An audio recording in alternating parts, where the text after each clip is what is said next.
Supporter Indonesia kebakaran jenggot akibat keputusan kontroversial wasit yang memimpin jalannya pertandingan antara Indonesia lawan Bahrain. Pasalnya, wasit Ahmad Alkaf dianggap mengulur waktu terlalu lama untuk memberi kesempatan lebih tim Bahrain mencetak gol. Meski pertandingan itu memberikan hasil imbang, namun banyak pihak menilai jika kepemimpinan wasit asal Oman itu tidak adil. Lalu, apa yang harus dilakukan Indonesia agar hal ini tidak terulang lagi?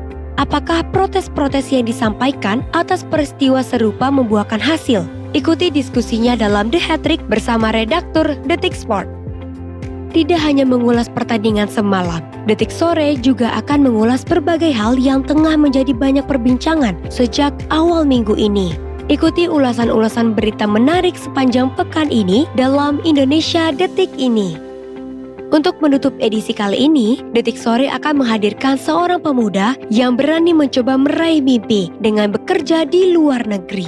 Jelang matahari terbenam nanti, ia akan menceritakan kiat-kiatnya untuk dapat bekerja di Australia tanpa penyalur.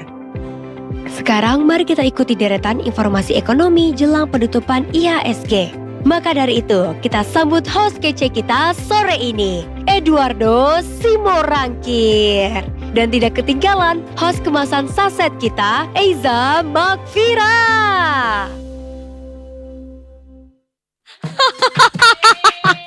Selamat sore, Detikers semuanya. Oh my god, aku baru dengar tadi. Ternyata kamu adalah Bahwasanya kemasan saset.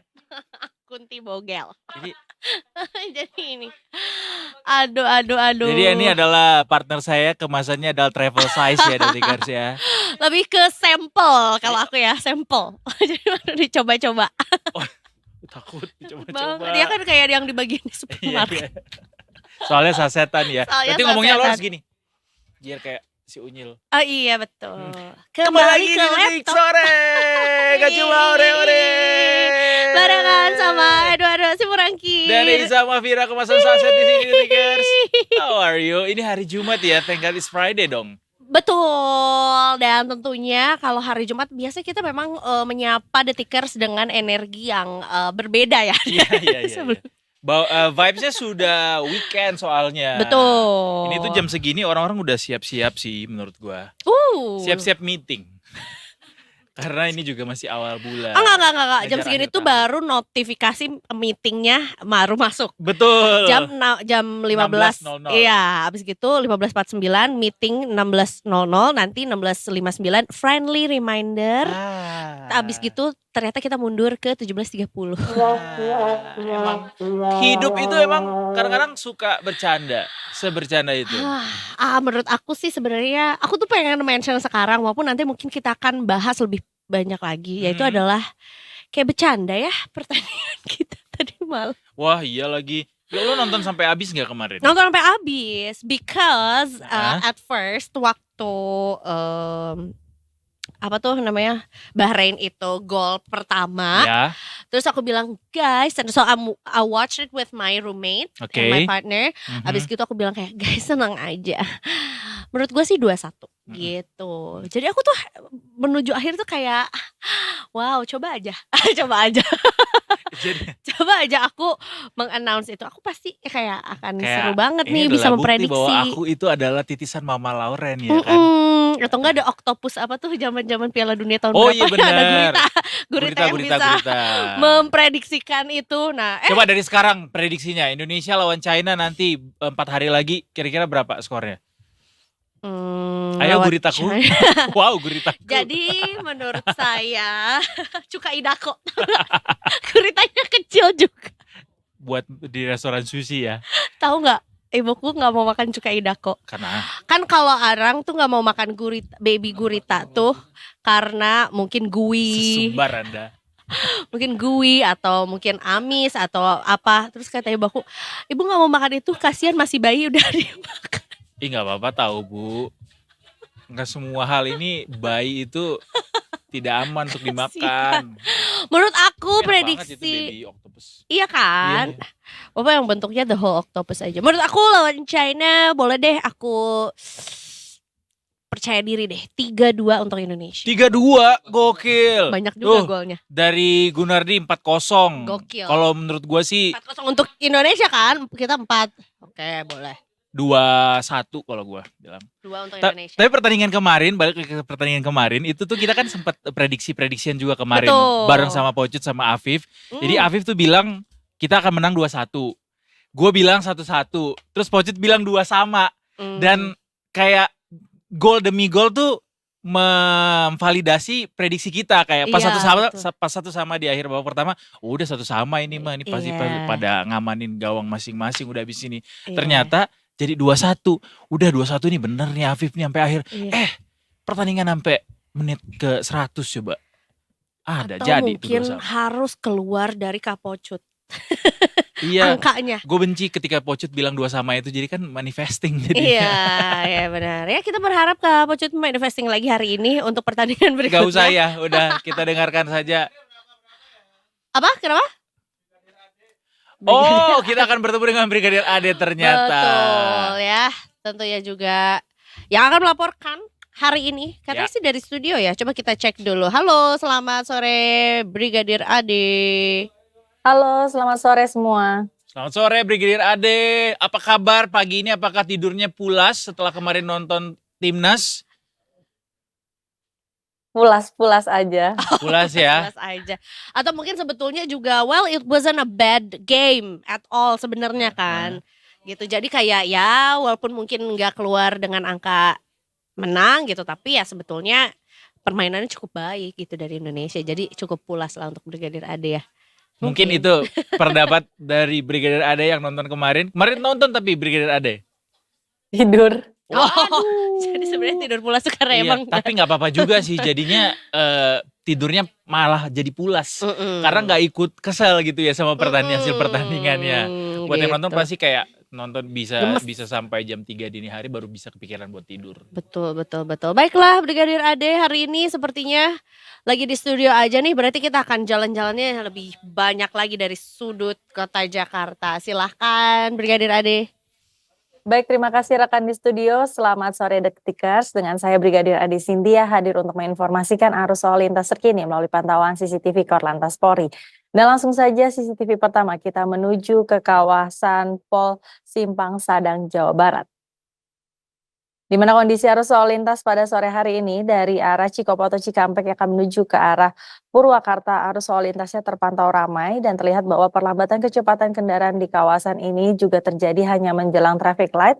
Selepas traffic light kendaraan dapat melaju dengan kecepatan normal. Begitupun dari arah Cikopo atau Cikampek yang akan menuju ke arah Subang atau Cirebon juga arus lalu lintasnya terpantau ramai.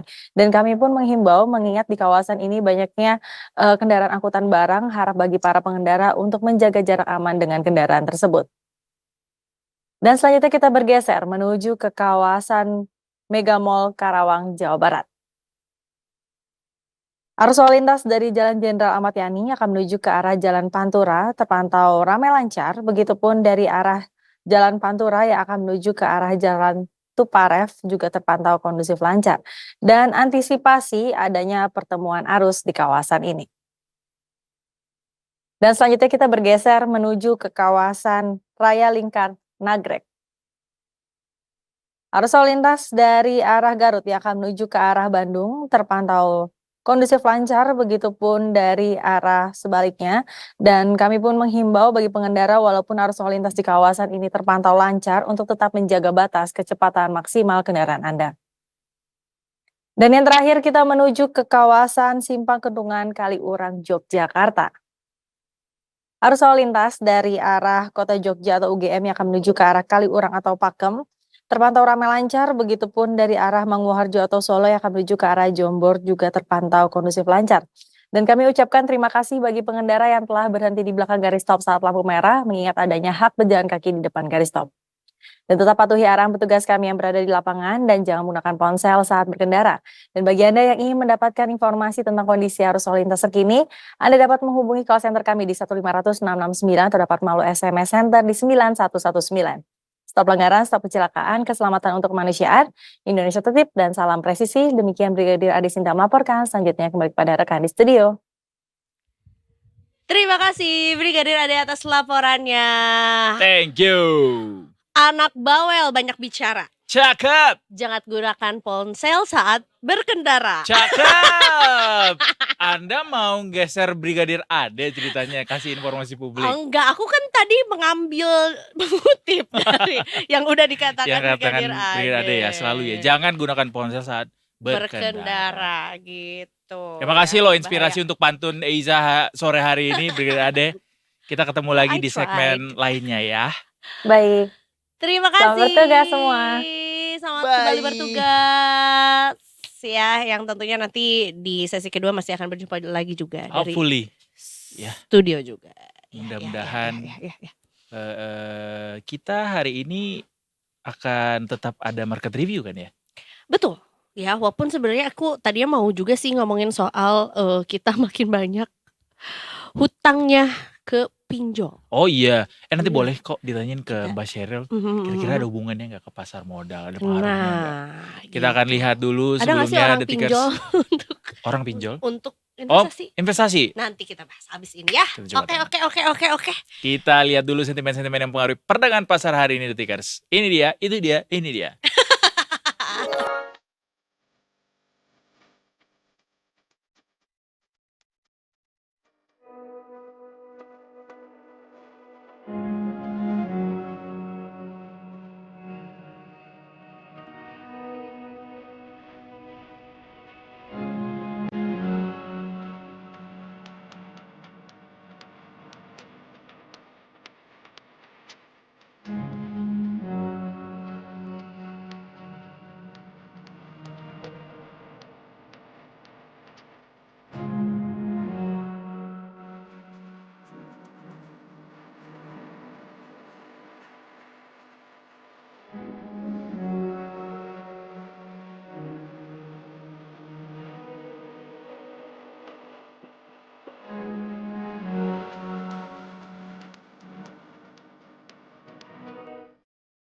We're back Detikers. Dan itu tadi sentimen-sentimen yang mempengaruhi perdagangan pasar. Yap. Tapi sebelum ke sentimen, kita pengen tanya dulu ke Mbak Sheryl dari Investasiku yang akan hadir Setuju. saat lagi ini. Tadi pertanyaan Eiza ya soal pinjol. Soal pinjol, karena ternyata tahun ini atau kuartal ini ya Aha. meningkat bahwasannya orang yang terlibat pinjol dalam bentuk buy now pay later lah, atau mungkin ya pinjaman dari bank juga lah, Aha. itu semakin tinggi angkanya. Aku wondering deh, sebetulnya ada nggak sih yang menggunakan pinjol itu untuk berinvestasi, karena berharap kayak ya bunga pinjolnya nggak sebesar cuan yang nanti mungkin akan didapatkan, kan bisa aja ya ada yang bisa. berpikir seperti itu. Jadi dia kayak kalkulasi bunga return dari investasi yang dia lakukan itu lebih tinggi besar. daripada bunga dari si pinjol yang dibayar. Nah, Langsung aja kita tanya. Karena orangnya sudah ada di sini. Halo. Sheryl Tanuwijaya. Halo Detiker, sore Mbak, sore Mas. Selamat sore Mbak Sheryl. Bagaimana hari Jumat sejauh ini? Ping lagi nih. Aman, aman. Aman ya. Aman ya. Hari ini sudah berencana mungkin weekendnya, hari Sabtu Minggunya mau ngapain, mau kemana? Mau beresin kerjaan. Aduh. Ambis, Tapi ambis, nggak apa-apa lah. ambis. Kalau memang itu adalah sesuatu yang harus dilakukan, nggak harus ditunda-tunda, nggak apa-apa ya Mbak Sheryl. Betul ya. banget. Tapi kan kita lihat dari nadanya Mbak Sheryl juga sangat excited banget mau beresin Nah, kerjaan. Jadi bukan kayak aduh mau beresin kerjaan nih, bukan gitu. Biasanya kan mau beresin kerjaan, Iya. kerjaan lagi. Jadi Beresin kerjaan. passionately Membuktikan bahwa orangnya selalu positif. positif ya. Positif apa nih? Positive Positive vibes. Ya Positive hari ini vibes. ya gitu. Menjawab pertanyaan Eiza tadi Mbak Sheryl. Banyak gak sih atau ada gak sih orang-orang yang mencoba untuk meminjam uang ke pinjol untuk bisa berinvestasi dengan catatan asumsi mereka bisa dapat keuntungan lebih besar gitu dari investasi itu? Ada dan banyak. Ih banyak ya? Banyak. Banyak. Oh, Padahal wow. hukumnya salah ya? Dan riskan. Iya salah, tapi kalau terutama Gen Z ya yang masih semangat berapi-api gitu ya, pengen cepet kaya, pengen cepet financial freedom sehingga nggak usah kerja lagi, tinggal healing aja kerjaannya. Iya sebenarnya itu jadi cita-cita boleh, tapi sayangnya investasi itu nggak ada yang instan juga, perlu waktu itu gitu. Dan jangan hanya fokus pada returnnya aja, harus juga bisa melihat ada potensi risikonya gitu. Meskipun memang nggak langsung untung ataupun nggak langsung rugi gitu ya, bisa juga floating profit atau floating loss. Nah, tapi kalau uangnya pakai dengan pinjol, yang mana itu kan uang panas ya. Lalu itu juga ada bunganya. Pinjol itu bunganya kan luar biasa signifikan nih bunganya. Sedangkan dengan volatilitas fluktuasi instrumen investasi, bisa jadi ya pas instrumennya lagi floating loss atau bahkan lagi rugi beneran, sedangkan juga harus bayar bunga pinjol, ruginya jadi 2 kali kayak gitu. Jadi nggak bijak hal seperti itu. Iya, karena ditakutkan nih melihat rerumputan, ini bukan rerumputan, ini rawa-rawa ya di belakang kita. Nah, jadi semakin kayak tuh kan naik terus, hijau terus, ini saatnya nih untuk pinjol, untuk investasi. Jadi FOMO Takutnya, ya ngelihatnya. iya gitu. Padahal sebetulnya gimana nih, hijau-hijau kan belum pasti atau tidak selalu diartikan kalau harus dia menaruh banyak misalnya. Pasti ada trik-triknya juga ya, ada ilmunya juga gitu maksudnya. Betul. Harus bijak juga investasi. Jangan jual rumah, jual mobil semua ditaruh semua di investasi. Padahal itu bentuk investasi juga ya rumah. Investasi kan banyak instrumennya. Bentuknya, betul. Ada properti kayak rumah, apartemen, tanah. Ada juga surat berharga termasuk saham, obligasi, reksadana. Ada juga logam mulia. Ada juga investasi barang antik. Ada juga investasi perkebunan. Banyak ya. Investasi peternakan. Ya. Jangan investasi anak. Oh iya, katanya kan nggak boleh jadiin anak tuh Kecuali investasi. peternakan. Nah, itu kan kambingnya beranak, sapinya beranak. Kalau anak kan nggak dijual ya, nggak boleh Anak dijual. kemana? Anak kambing saya. Hilang.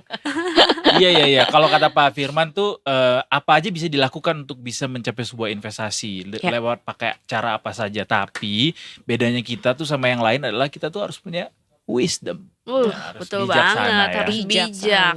Iya, sebijaksana kita melihat pergerakan pasar hari ini. Seru. Apa namanya? Kemarin kita ngobrol sama Mbak Sandra tuh divalidasi sama Mbak Sandra kalau memang pergerakan ISG cenderung menurun dalam 1 minggu terakhir gitu. Kalau perkiraannya adalah ketika makin akhir pekan akan terjadi konsolidasi pelemahan. Tapi hari ini justru ada penguatan, Mbak Sheryl. Apa yang membuat pasar lebih confidence hari ini berinvestasi? Oke, nah jadi semalam ini ada rilis data dari Amerika berupa data inflasi Amerika periode September gitu. Lalu juga ada rilis data klaim pengangguran mingguan. Dan secara mengejutkan, baik inflasi maupun tenaga kerja ini ternyata sama-sama naik di Amerika. Inflasinya naik? Yes, inflasinya yang udah beberapa bulan terakhir nih dalam tren disinflasi, justru malah jadi inflasi lagi gitu. Dan ini di luar perkiraan pasar. Lalu juga klaim pengangguran mingguannya nih bahkan ke level tertinggi dalam 14 bulan terakhir. Nah, dengan seperti itu, market jadinya ragu-ragu. Wah, dengan kondisi ekonomi Amerika yang berarti belum benar-benar kuat, apa iya nih The Fed mau turunin suku bunga? Gitu. Nah, kalau dari Asia, regional Asia termasuk Indonesia, di sore hari ini nih kompak menguat. Ya, ini kali ini tetangga kita yaitu China membawa sentimen positif, bukan lagi PHP. Bukan karena bentar lagi kayaknya akan dikalahkan sama Indonesia ya di kualifikasi Piala Dunia. Tapi karena pemerintah China ini mengucurkan stimulus berupa fasilitas swab sebesar 71 miliar US dollar atau kurang lebih 500 miliar yuan untuk meningkatkan likuiditas pasar modalnya. Nah, itu uang semua, Mbak. Itu uang yen. Yuan. Semua. Yuan. Banyak banget ya. Yuan. Itu dalam bentuk Sop, Kak. So, Dan somai. Enggak dong. wah. Nah, jadi bursa regional Asia hari ini tuh bergelora semua nih, termasuk Indonesia. Jadi soal revisi turunnya World Bank, soal PDB PDB China, seolah-olah lupa. Apalagi besok pagi hari Sabtu nih. Nah, di China juga lagi masih kerja dia, nggak weekend ya. Oh, mereka tuh kerjanya sampai Sabtu. Iya, jadi kalau tadi tanya weekendnya ngapain, kerja. Nah, termasuk ini juga Menteri Keuangan China di hari Sabtu besok local time mereka jam 10, mereka akan melakukan konferensi pers yang rencananya akan mengumumkan stimulus fiskal yang baru untuk membantah prediksi World Bank tersebut. Wah. Jadi ia mau meluncurkan fiskal stimulus yang baru untuk mendukung perekonomian China. Jadi rencana pemerintah China meluncurkan stimulus fiskal itu udah firm jadinya Mbak. Tinggal Udah. besok akan kita lihat jumlahnya berapa Betul. kepastiannya gitu ya. Betul. Nah, memang beberapa hari lalu terlihat komentar dari PBOC kelihatannya hanya PHP nih. Tapi besoknya langsung dikucurkan tuh fasilitas swab tersebut. Jadi sudah lebih terlihat visible gitu. Lalu apalagi diikuti sama rencana besok nih konferensi dari Menteri Keuangan di China, itu jadi semakin optimis lagi marketnya. Jadi itu sentimen terbesar untuk hari ini IHSG Dari global. dari global. Dari domestik, kemarin Pak Jokowi mengumumkan kalau Bumi Serpong Damai ini ya, BSD tuh juga termasuk dalam kawasan ekonomi khusus, KEK. Ya, kawasan ekonomi khusus. Dan ini menjadi booster buat sektor properti yang hari ini menjadi penopang IHSG yang paling dominan. Oh gitu. Penguatannya tuh sampai 3% secara sektoral. Makanya emiten-emiten landed house kayak BSDE, Ciputra ini pada rally bahkan menguat lebih dari 5% dalam satu hari. Oh itu sentimen terbesarnya dari berita soal BSDE tadi ya? Ya, dari Pak Jokowi akhirnya mengakui kalau BSDE ini termasuk KEK gitu. Kemarin Soalnya- kan Tani. Soalnya ada informasi juga kan dari Pak Basuki bahwa untuk mendorong lebih banyak terjualnya rumah subsidi ini akan dinaikkan batas syarat penghasilan yang bisa membeli rumah subsidi gitu dari yang 8 juta jadi 12 juta. Iya, tapi kan sebelumnya juga kita tahu pemerintah tuh meluncurkan stimulus PPNDTP Betul. sampai akhir tahun dengan nilai maksimal 2 miliar. Ya, itu kan dari sisi kenaikan ke 12 juta penghasilan itu kan sebagai bentuk proteksi juga ya, jangan sampai kadang kan orang nekat seperti tadi pertanyaan di awal ya. Wah, investasi ini menjanjikan, kita ambillah pinjol untuk jadi modal. Kadang juga dimanfaatkan sama masyarakat tuh, sebagian masyarakat ya. Wah, udah punya gaji double digit nih, udahlah ambil cicilan rumah. Tapi seiring berjalannya waktu ya jadi uangnya terlalu ketat sehingga dia nggak benar-benar mampu gitu. Jadi pemerintah bijak juga sih hal tersebut. Jadi untuk memitigasi kredit macet di masa depan. Karena kalau kredit macet ya kita lihat di China, kelumpuhan sektor properti di China itu benar-benar efeknya domino buat perekonomian dia. Jadi jangan sampai hal itu terjadi di sini gitu. Oke. Karena memang juga keputusan untuk membeli sebuah properti itu memang harus dipikirkan secara matang Betul, juga nggak gitu boleh ya. nekat Kadang-kadang atau memang maksa. karena berpikir kayak ya nanti takut keburu naik gitu harganya, padahal sebetulnya juga ada. Kayak iklan ya, iklan properti. Hari Senin naik harganya. Jadi kita harus beli hari Jumat sore. Haruslah kalian FOMO terhadap segala macam properti yang kami jual. Tapi apa mungkin sebetulnya ini kan yang naik juga di di bidang properti juga. Mungkin nih pada saat kemarin daya beli lagi lumayan lesu tuh karena orang-orang lagi keep uangnya untuk membeli properti. Itu mungkin gak sih Mbak? Terjadi. Betul. Karena berdasarkan survei juga, data historical, memang kecenderungan orang tuh untuk berinvestasi menjelang pergantian pemerintah itu jadinya turun. Termasuk juga investasi asing ke dalam negeri kayak gitu. Karena nunggu Wait and see. kebijakan. Iya, wait and see. Kebijakan barunya apa sih? Iya. Ada aturan yang dirubah nggak ya? Gitu. Oke. Jadi ISG hari ini ditutupnya di level 7520 ya Detikers. Di sore ini ditutupnya naik 40 poin atau 0,54%. Jadi trennya akhirnya menguat ditutupnya di akhir pekan ini. Kalau untuk pekan depan kira-kira akan seperti apa perjalanan ISG mengarungi hari-harinya, Mbak Sheryl? Mengarungi itu gitu Oke. Kalau minggu Mengarungi. depan ini ada potensi rebound. Oh, oke. Potensi rebound. Kenapa? Karena di pertengahan pekan depan Mhm. ini ada RDG Bank Indonesia. Ah iya benar lagi. Betul. Mhm. Nah, mayoritas pasar sih melihat BI akan cenderung menahan suku bunga di level 6%. Oke, tahan ya. Karena ya data semalam ini juga membuat The Fed lagi galau Mhm. jadinya. Mhm. Mau pangkas apa enggak di bulan November kayak gitu. Oke. Jadi minggu depan kita akan pantau lagi Detikers, tapi ini melihat pergerakan Pergerakan, di IHSG 7.500 masih optimis lah ya Mbak ya, sampai akhir tahun kita masih bisa akan tembus ke level 8.000. Betul, Masih ya? optimis dong. Optimis. Ini Yuk, nggak belanja.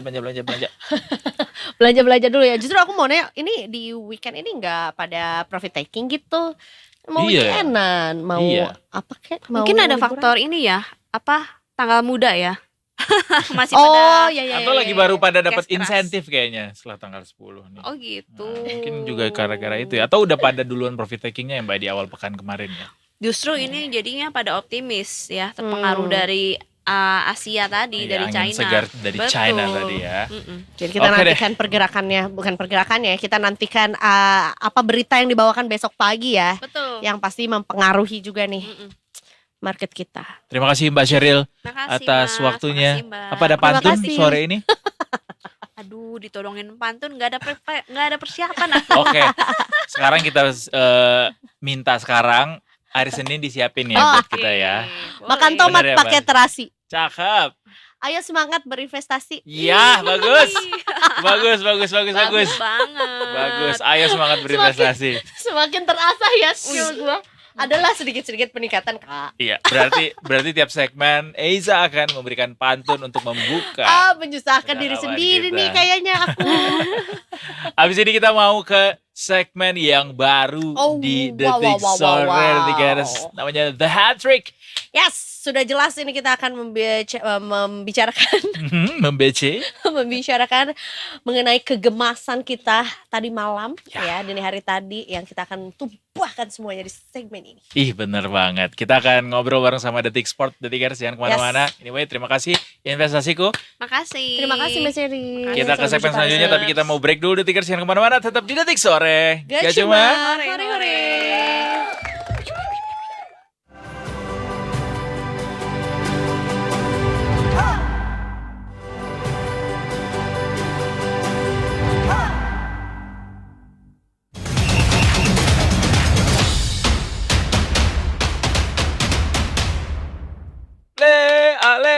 ale.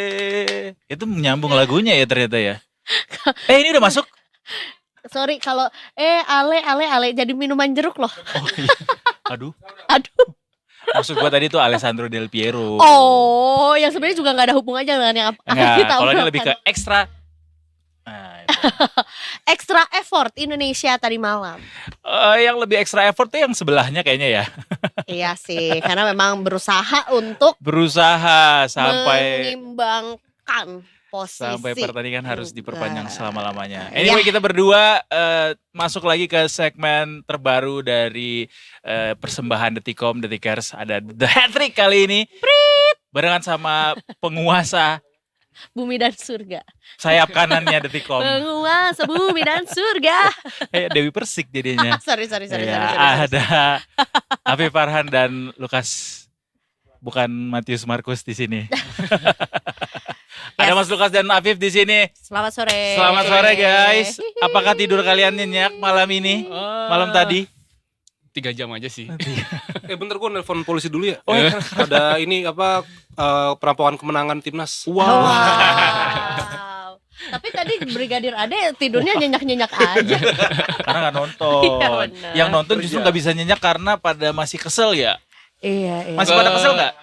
Kesel sih Udah enggak ya, karena memang ya kita harus melangkah, Dok. Wih, life must go on ya. Iya.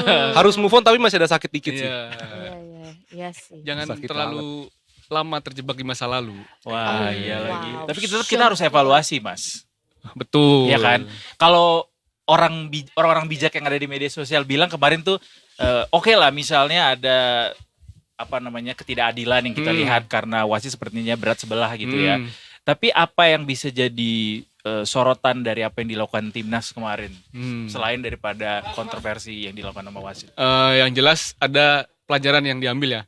Satu, kita harus fokus sampai peluit akhir dibunyikan. Seperti kata Via Valen ya. Harus fokus. Iya benar. 2018 tuh. Ayo itu. Iya benar. Fokus. Fokus. Jadi gimana pun juga ya pertandingan sepak bola itu akan selesai ketika wasit membunyikan peluit panjang kan. Ya selama itu belum ditiup ya kita tetap fokus. Iya begitu. Jadi bukan fokus ke ini pertandingannya harusnya udah kelar nih, jadi kayak jadi bukan fokus ke mempertahankan keunggulan. Iya, pecah kan jadi konsentrasinya.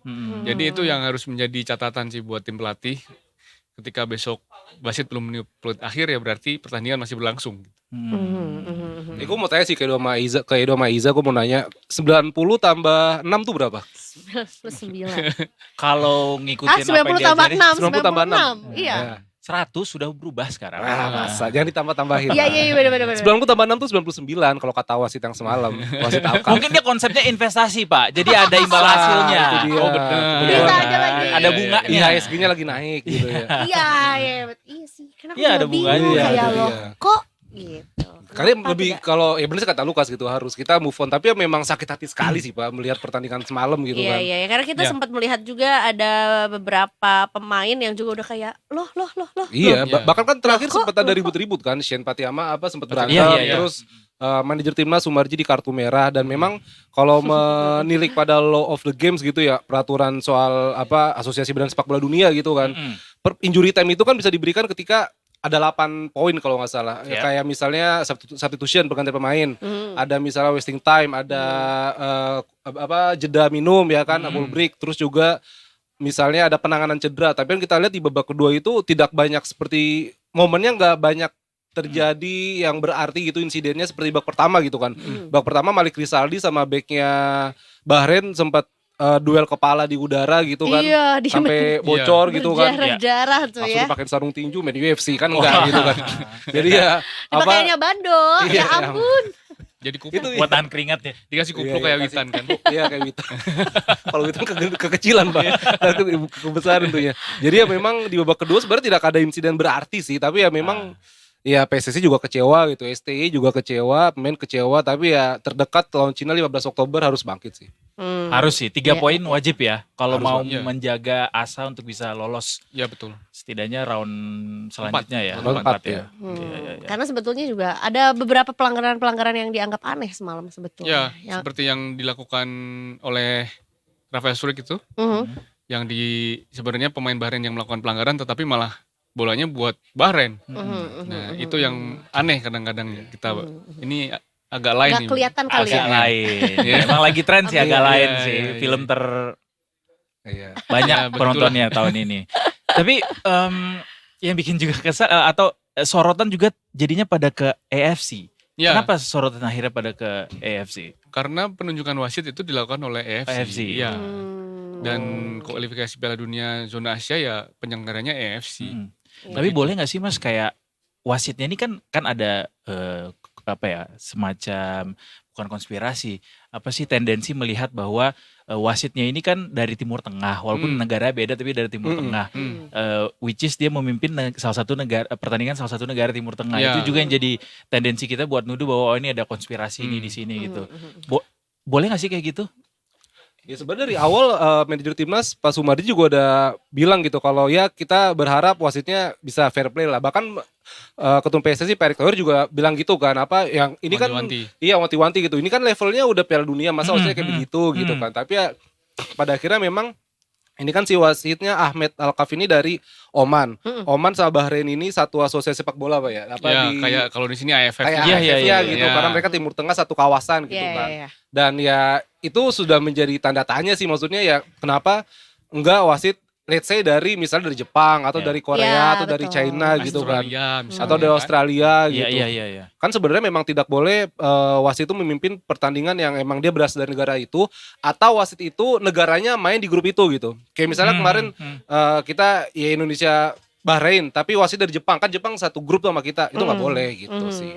Ya nggak tahu, mungkin kurang wasit kali, atau mungkin apa ya, kayak semua serba salah pokoknya. That's why pada akhirnya nyalain AFC ya. Iya. Ya apalagi presiden AFC juga dari orang Bahrain gitu kan. Betul. Jadi ya AFC Ada. mafia, AFC mafia. Masih ada gak sih mafia itu di level sepak bola Ya, Asia gitu? mafia itu kan kayak kentut ya sebenarnya. Gak Dicium kelihatan, bisa, tapi nggak kelihatan. bisa kerasa. Iya, tapi berasa gitu. Iya. Ditembak di bawah yang kena yang atas. Waduh. Ya kan? Oh begitu. Tapi at this age aku baru tahu bahwa sebetulnya manajer ataupun coach itu bisa dapat kartu kuning. Emang bisa. Aku baru Bisa. tahu loh. Kalau misalnya di Enlighten jalan me. kartu tilang beda lagi. Iya betul. Iya. Oh. Iya kan, bener kan? Iya kalau ke rumah sakit kartu BPJS. BPJS betul. Oh Kalau iya. pintar kartu Indonesia Kartu Indonesia pintar gitu. Kalau mau sekolah? Ya, kartu pelajar. Iya, kartu pelajar. Benar. What did Pak Sumadi do? Manajer Sumadi. Protes Tadi keras malam. sih. protes keras. Oh, ada Kenapa gesekan yang terjadi. Tapi ya, untung sebetulnya STY tadi bisa malam. nahan emosi kemarin. Nah itu yang aneh Pak ya. Iya. STY bisa Walaupun pada tumben nih akhirnya Iya, waktu iya. konvers memilih untuk tidak bersalaman Iya. gitu. Iya. Dan memang kemarin kan juga pasti Sintayong juga udah memetik pelajaran dari Iya, yang iya. sebelumnya kan, dia Mm. pernah mendapatkan sanksi Iya, karena kartu mengomentari wasit Iya, dan iya. mendapatkan denda yang cukup besar. Mhm. Jadi ya dia pasti belajar lah dari situ. Tapi tapi- kebayar lah sama kopi. Yang bayar Besok PSSI. masuk sini ya. Pakai budget Iya. kopi kali ya. Tapi gua wak. Aduh itu dia muka wasitnya. Tapi ini Nah. bukan pertama kalinya Indonesia dicurangi sama wasit gitu. Ya. Berkali-kali bahkan federasi itu udah nyampein surat ya Iya. Iya. ke Yang U23 juga Udah besok tiga kan asosiasi. pas lawan Qatar. Qatar. Ha-ha. Terus Itu udah ada follow up-nya belum sih Mas? ya kita Surat-surat itu? Sebenarnya kalau protes gitu udah nggak bakal mengubah hasil akhir, tapi Oke. mungkin ya nanti wasitnya tuh bisa didenda atau wasitnya nggak mimpin lagi di pertandingan yang Berikutnya. negara yang protes gitu. Bisa kita pendisiplinan lah. protes gitu. Pendisiplinan lah ininya. Hukumannya. Berarti there's no way kita akan bisa jadinya diubah pertandingannya jadi kita yang menang gitu. Gol itu dianulir. Oh nggak bisa. Nggak bisa. Nggak Nggak bisa ya. sih. Karena- Rematch juga nggak bisa. Nggak Timnas nggak mungkin, bisa. ya. Berat sih nggak bakal. Iya nggak mungkin dan nggak ada sejarahnya sih seperti Iya. itu. Masih ingat dulu Jerman sama lawan Inggris Iya. yang golnya Lampard nggak disahin, Ah, ya tetap hantu. aja Iya. Inggris Tetep ya. tersingkir kan, Iya. nggak akan ada yang diulang. Jadi Tapi udah nasi jadi bubur ya. Ya, ini sebetulnya juga pasti yang memberikan apa ya mengeluapkan kekecewaannya tuh kan pasti dari Indonesia juga. Tapi sebetulnya gimana dunia melihat pertandingan ini? Ada juga yang merasa kalau wah this is not fair. Gitu. Kayak bukan dari kita Bukan doang dari yang kita doang merasa yang ini melihat nggak fair, itu. tapi ya yang lain beberapa YouTuber dari luar negeri kayak Give and Go yang dari Amerika Serikat juga bilang Indonesia tuh dirampok di pertandingan ini, kemenangannya dirampok. Jadi ya beberapa media Belanda juga ngomong sama, yang wasit berat sebelah itu menjadi sorotan. Bahkan Thailand juga berempati sama kita fans-fans di Thailand. Karena Thailand itu U23 kalau nggak salah pernah melawan Arab Saudi. Wasitnya tuh si Ahmed Al-Kafini dan dia keputusannya kalau nggak salah tuh awalnya free kick tapi jadi penalti gitu. Jadi kayak Thailand, I feel you Indonesia. Iya iya iya. gitu. Irak juga kalau nggak salah. Minder. Irak Iran gitu ya. Irak timnya tapi tim di Iya, sana iya, iya, tim karena kan si wasit Ahmed Al-Kafini juga sudah dia udah debutnya udah lumayan lama sih dan ya memang terkenal suka dengan kartu gitu dan keputusannya yang ya rada berat sebelah kepada tim-tim Timur Tengah itu yang gimana ya? Saya mafia gitu. Jadi dia tuh sebetulnya bukan wasit yang chill ya. Padahal kan dia dari Oman. Oh man. Jadi harusnya Rastafa gitu ya. Tetangganya Yaman. Iya. Ya kan? Oh, Dia dikit-dikit kartu kuning, dikit-dikit kartu kuning. Manajer emang kita dapat kartu merah. Padahal kayak orang bukannya di lapangan lagi sibuk. Ya kan itu kan sebenarnya lagi sibuk di sendiri. lapangan Iya, benar, kan. benar. Lah sempet-sempetnya kita dikasih merah gitu. Tapi itulah kata Mas Luka tadi nasi sudah jadi bubur ya. Iya. Maksudnya kita harus tetap melihat ke bubur. depan. Iya. Enggak boleh terusan ngeliat ke Harus belakang. move on dulu, nggak Enak cuman bubur sih. urusan percintaan doang kan yang harus move on. Iya dong. Ini kita masih ada asa soalnya Iya. untuk menuju ke lolos langsung pun masih ada Masih asa. ada karena masih ada 7 pertandingan lagi kan. Menuju ke pertandingan selanjutnya melawan China, apa yang jadi fokus yang harus dibenahi para pemain timnas? Yang jelas ada beberapa hal sih yang harus dibenahi. Satu, gimana kita memanfaatkan peluang. di menit injury time babak kedua itu kita mendapatkan peluang serangan balik dengan situasi 2 lawan 1. Tapi final pass kembali menjadi kendala kita untuk mencetak gol ya. Bola yang dikirim Witan itu bisa diantisipasi yang akhirnya malah menjadi bumerang buat kita. Akhirnya menjadi tendangan sudut yang berbuah menjadi gol penyama kedudukan. Terus yang kedua yaitu fokus. Fokus tadi Fokus ya, fokus kita harus fokus sampai peluit akhir dibunyikan. Kalau misalnya lengah di menit-menit akhir ya hukumannya bisa 2 poin hilang, bahkan bisa kalah gitu. Iya, kalah peluit Alfamart itu. Iya. Peluit tukang pakai Alfamart kalah sama peluit wasit yang ini. Tapi memang kalau untuk lawan Cina nanti kan sebenarnya Cina nih di klasemen grup C sementara kan dia di ini ya juru kunci ya. Dari 3 laga 3-3-nya kalah. Tapi yang patut diperhatikan Cina ini sempat unggul duluan, dia lawan Arab Saudi unggul duluan 1-0, tapi akhirnya kalah 2-1. Pun lawan Australia kemarin sempat unggul 1-0, tapi akhirnya kalah 3-1 gitu. Ya mungkin Cina bakal ngasih kejutan terlepas ya memang sebenarnya di China sendiri itu timnasnya tuh lagi dalam tanda kutip bermasalah lah. Karena memang di Cina lagi kabarnya sih ada skandal lah di Asosiasi Sepak Bola Cina dan juga para supporternya juga nggak percaya sama timnasnya gitu. Oh gitu. Jadi bukan cuma ekonominya doang yang lagi bermasalah ya, sampai ke timnas juga iya ya. Kayaknya gitu sih. Itu Indonesia juga deh kayaknya. Bahkan kan naik ini juga Pak ya, naik pesawat ekonomi kan mereka kan. Kan mereka tanda komersil. Naik komersil. Padahal kan mereka negara kaya raya gitu maksudnya. Iya. Sementara kita Gitu ya. charter kan. Iya. Iya. Oh, mau investasi ya. Karena ya mereka down to earth aja. Down to Gitu earth. ya, memilih ya atau Tapi dengan- frugal living. Frugal living. Tapi dengan catatan kita belum pernah kalah dan bisa nahan tim sekelas Australia dan juga Arab Saudi gitu, harusnya bisa menang mudah lah ya. Kira-kira berapa pertandingan akan berjalan? Sebenarnya jangan sampai ada anggapan seperti itu kan. ya. Yang ada satu hal yang bisa kita syukuri di pertandingan melawan Bahrain ini, Ustaz. karena Indonesia bisa menyamakan kedudukan dan tidak kalah di saat kita ketinggalan lebih dulu. Iya. Dan bahkan kita bisa sempat unggul dan akhirnya kalah kontroversial kan. Kok nggak salah ini pertama kalinya kita ketinggalan ya selama yang di babak kualifikasi. Di beberapa pertandingan kalau kita ketinggalan di babak pertama, pasti kalah. itu kemungkinan besar akan tidak mempunyai peluang untuk menang dan bahkan imbang kan. Apalagi melawan tim Timur Tengah, tahun ini kita belum pernah menang, selalu kalah di laga-laga sebelumnya. Anyway, Dan 1 kali imbang. kita juga hari ini kedatangan satu narasumber juga yang tentunya akan berbincang bersama dengan kita. Ada komentar sepak bola dari Liga 1, Liga 2 dan Premier League juga. Ada Mas Malik Wildan yang sudah terhubung. Mari kita menyapa pada sore hari ini. Selamat sore Mas Malik. Selamat sore Mas Malik. Apa kabar? Selamat sore teman-teman Detik Sore. Halo. Halo, selamat sore. Dilihat-lihat kayaknya masih baru bangun tidur Mas Malik ya, karena kemarin kayaknya begadang lama untuk memprotes kebijakan wasit kemarin. Ya. Itu kayaknya semua 200 juta lebih masyarakat Indonesia kayaknya protes. Iya. Sampai-sampai memang Instagram dari wasit yang bertugas semalam juga gone. Hilang. Iya benar. Ini sekaligus kita masuk ke segmen selanjutnya ya, segmen trivia. Jadi barengan sama Mas Malik nih kita ngobrol soal karena kemarin itu kan banyak sekali coletan-coletan netizen di media sosial. Apa yang paling banyak mungkin dari Mas Malik sendiri sebagai seorang komentator juga sebagai seorang fans, apa yang paling banyak disoroti oleh fans sejauh ini, Mas? Iya, yang paling mungkin kalau dari pertandingan semalam yang paling pasti disorotin kan kepemimpinan wasitnya si Alkaf itu yang tadi juga udah dibahas ya. Karena kan track recordnya beliau memang agak cukup minor sebetulnya. Dia tuh juga kalau nggak salah di AFC Champions League kan sempat cekcok tuh sama Cristiano Ronaldo pas main di Liga Champions Asia kan, pas bela kalau nggak salah mimpin pertandingannya Al Nassr. Nah jadi memang secara track record beliau kan udah diwanti-wanti tuh. Sebetulnya 45 menit awal aja kita udah ngeliat loh, ini kok banyak banget nih hal-hal yang questioning gitu loh. Dan pasti mungkin orang yang mendalami sepak bola atau bahkan gak mendalami sepak bola pun bisa ngeliat gitu. Terlalu obvious kayak banyak hal-hal yang sering menimbulkan pertanyaan gitu. Karena kan sebetulnya keputusan wasit kan memang mutlak ya di lapangan itu ya. Termasuk VAR check yang sempat berapa menit itu lama banget setelah golnya Ragnar kan.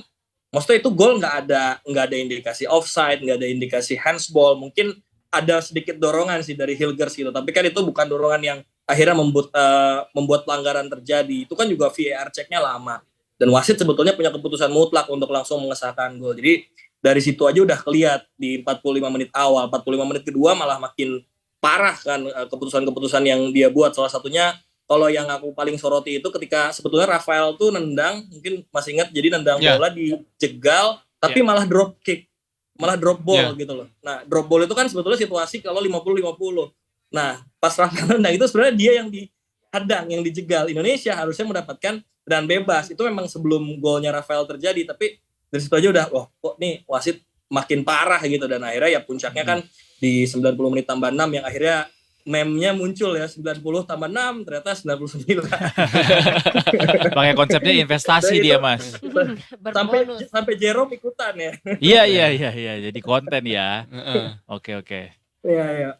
Kalau untuk pertandingan selanjutnya kira-kira apa? Tadi kita udah nanya juga sama Mas Lukas sama Afif gitu. Kalau dari Mas Malik sendiri, apa yang paling bisa kita ubah gitu atau yang paling kita bisa koreksi untuk pertandingan melawan China sebagai modal baiknya? Iya, nah sebetulnya kan poin positifnya kan selalu, kita kan bangsa yang selalu bilang cari hikmahnya gitu. Dan ternyata memang masih ada hikmahnya nih kebetulan di pertandingan abis lawan Bahrain kemarin. Pertama, away game ke tanah Timur Tengah itu hal yang berat. Itu udah jadi tren sejarah sepak bola Indonesia dari dulu. Kalau kita away ke Timur Tengah itu adalah salah satu tugas yang paling berat gitu. Dari eranya mungkin zamannya Mas Widodo dulu, terus sampai ke eranya Rocky Putirai, Bambang Pamungkas, sampai sekarang di eranya Rafael Strike dan kawan-kawan. Away ke tanah Arab itu adalah hal yang paling susah. Karena yang kita lawan tuh nggak cuma 11 tim di lapangan. Ada faktor cuaca juga, adaptasi. Dan ini kan sebetulnya salah satu pengalaman baru timnas Indonesia, mengumpulkan begitu banyak pemain-pemain yang main di luar negeri. Martin Pas itu hampir menjelajahi bumi loh buat datang ke Bahrain.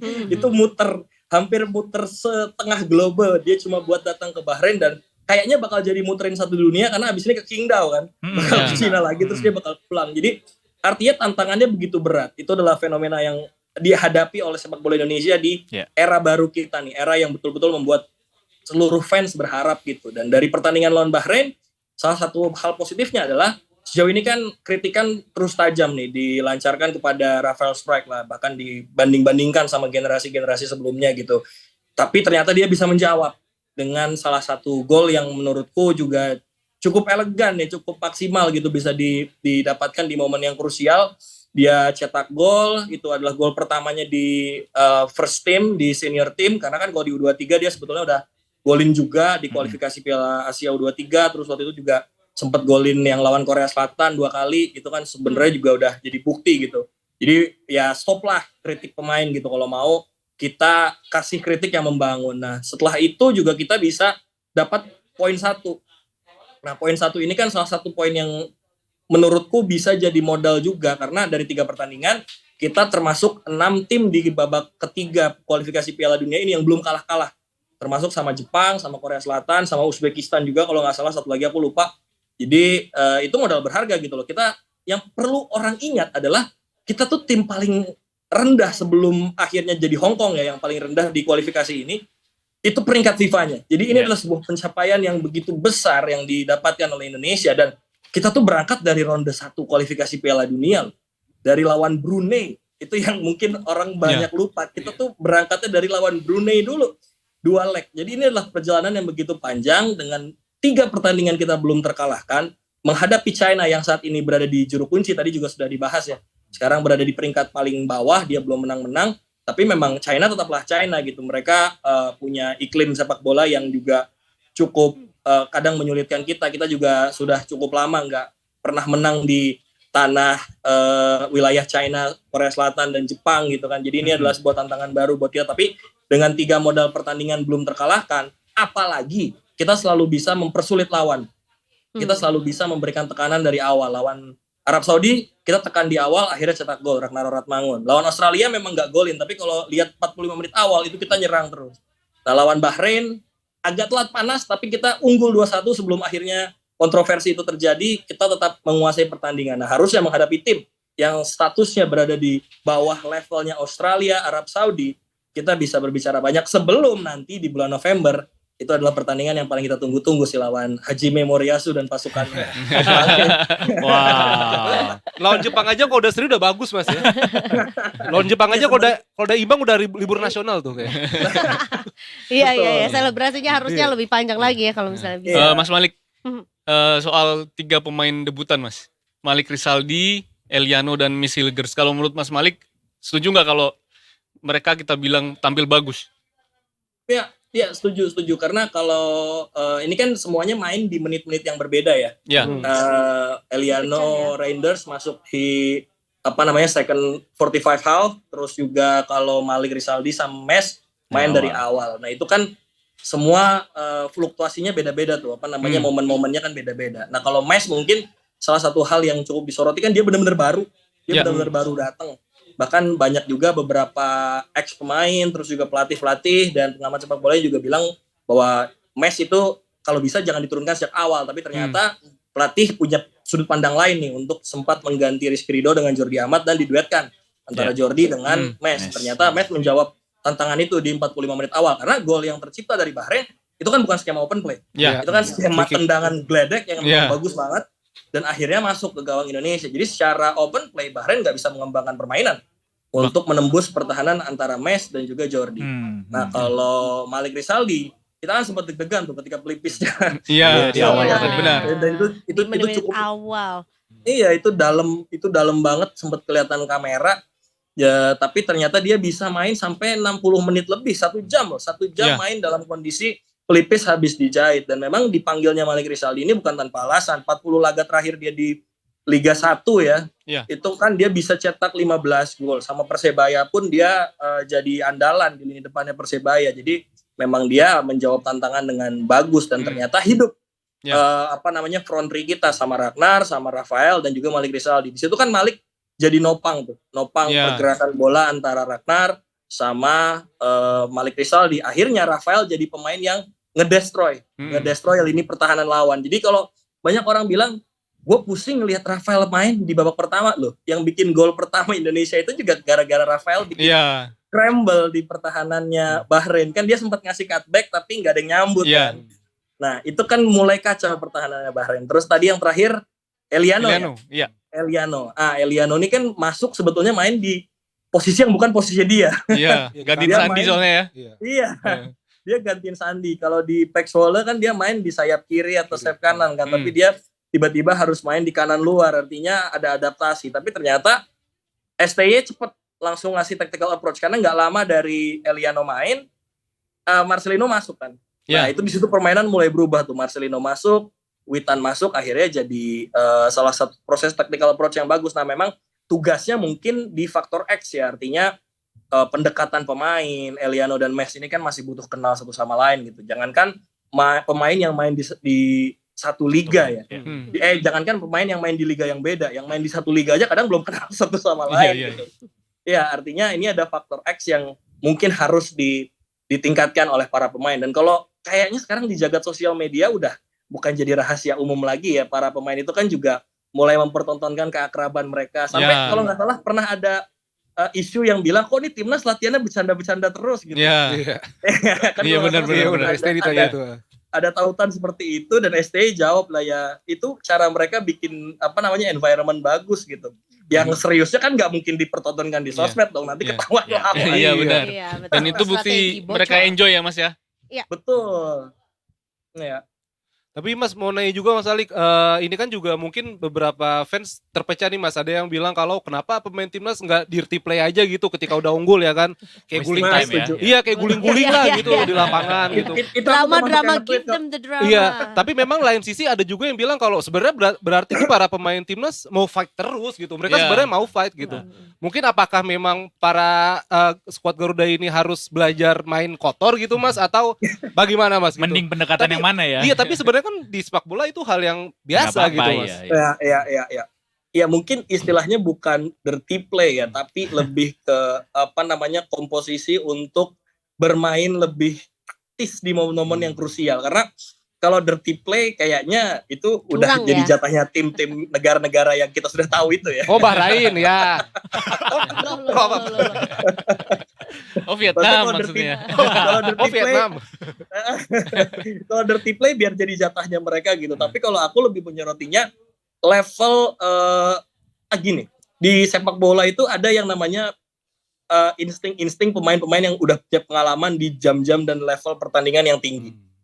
Kalau nonton misalnya tim-tim besar dunia gitu, mereka tuh ada cara-cara tersendiri ketika mereka tahu caranya untuk menang, know how ya istilahnya dalam tanda petik, know how untuk memenangkan pertandingan adalah dengan melakukan yang tadi ya statement-statement dirty play tersebut. Tapi dirty-nya bukan benar-benar dirty. Misalnya ketika, kalau teman-teman ingat deh, sebetulnya kan kontroversinya itu terjadi ketika menit 96, kita tuh lagi nyerang.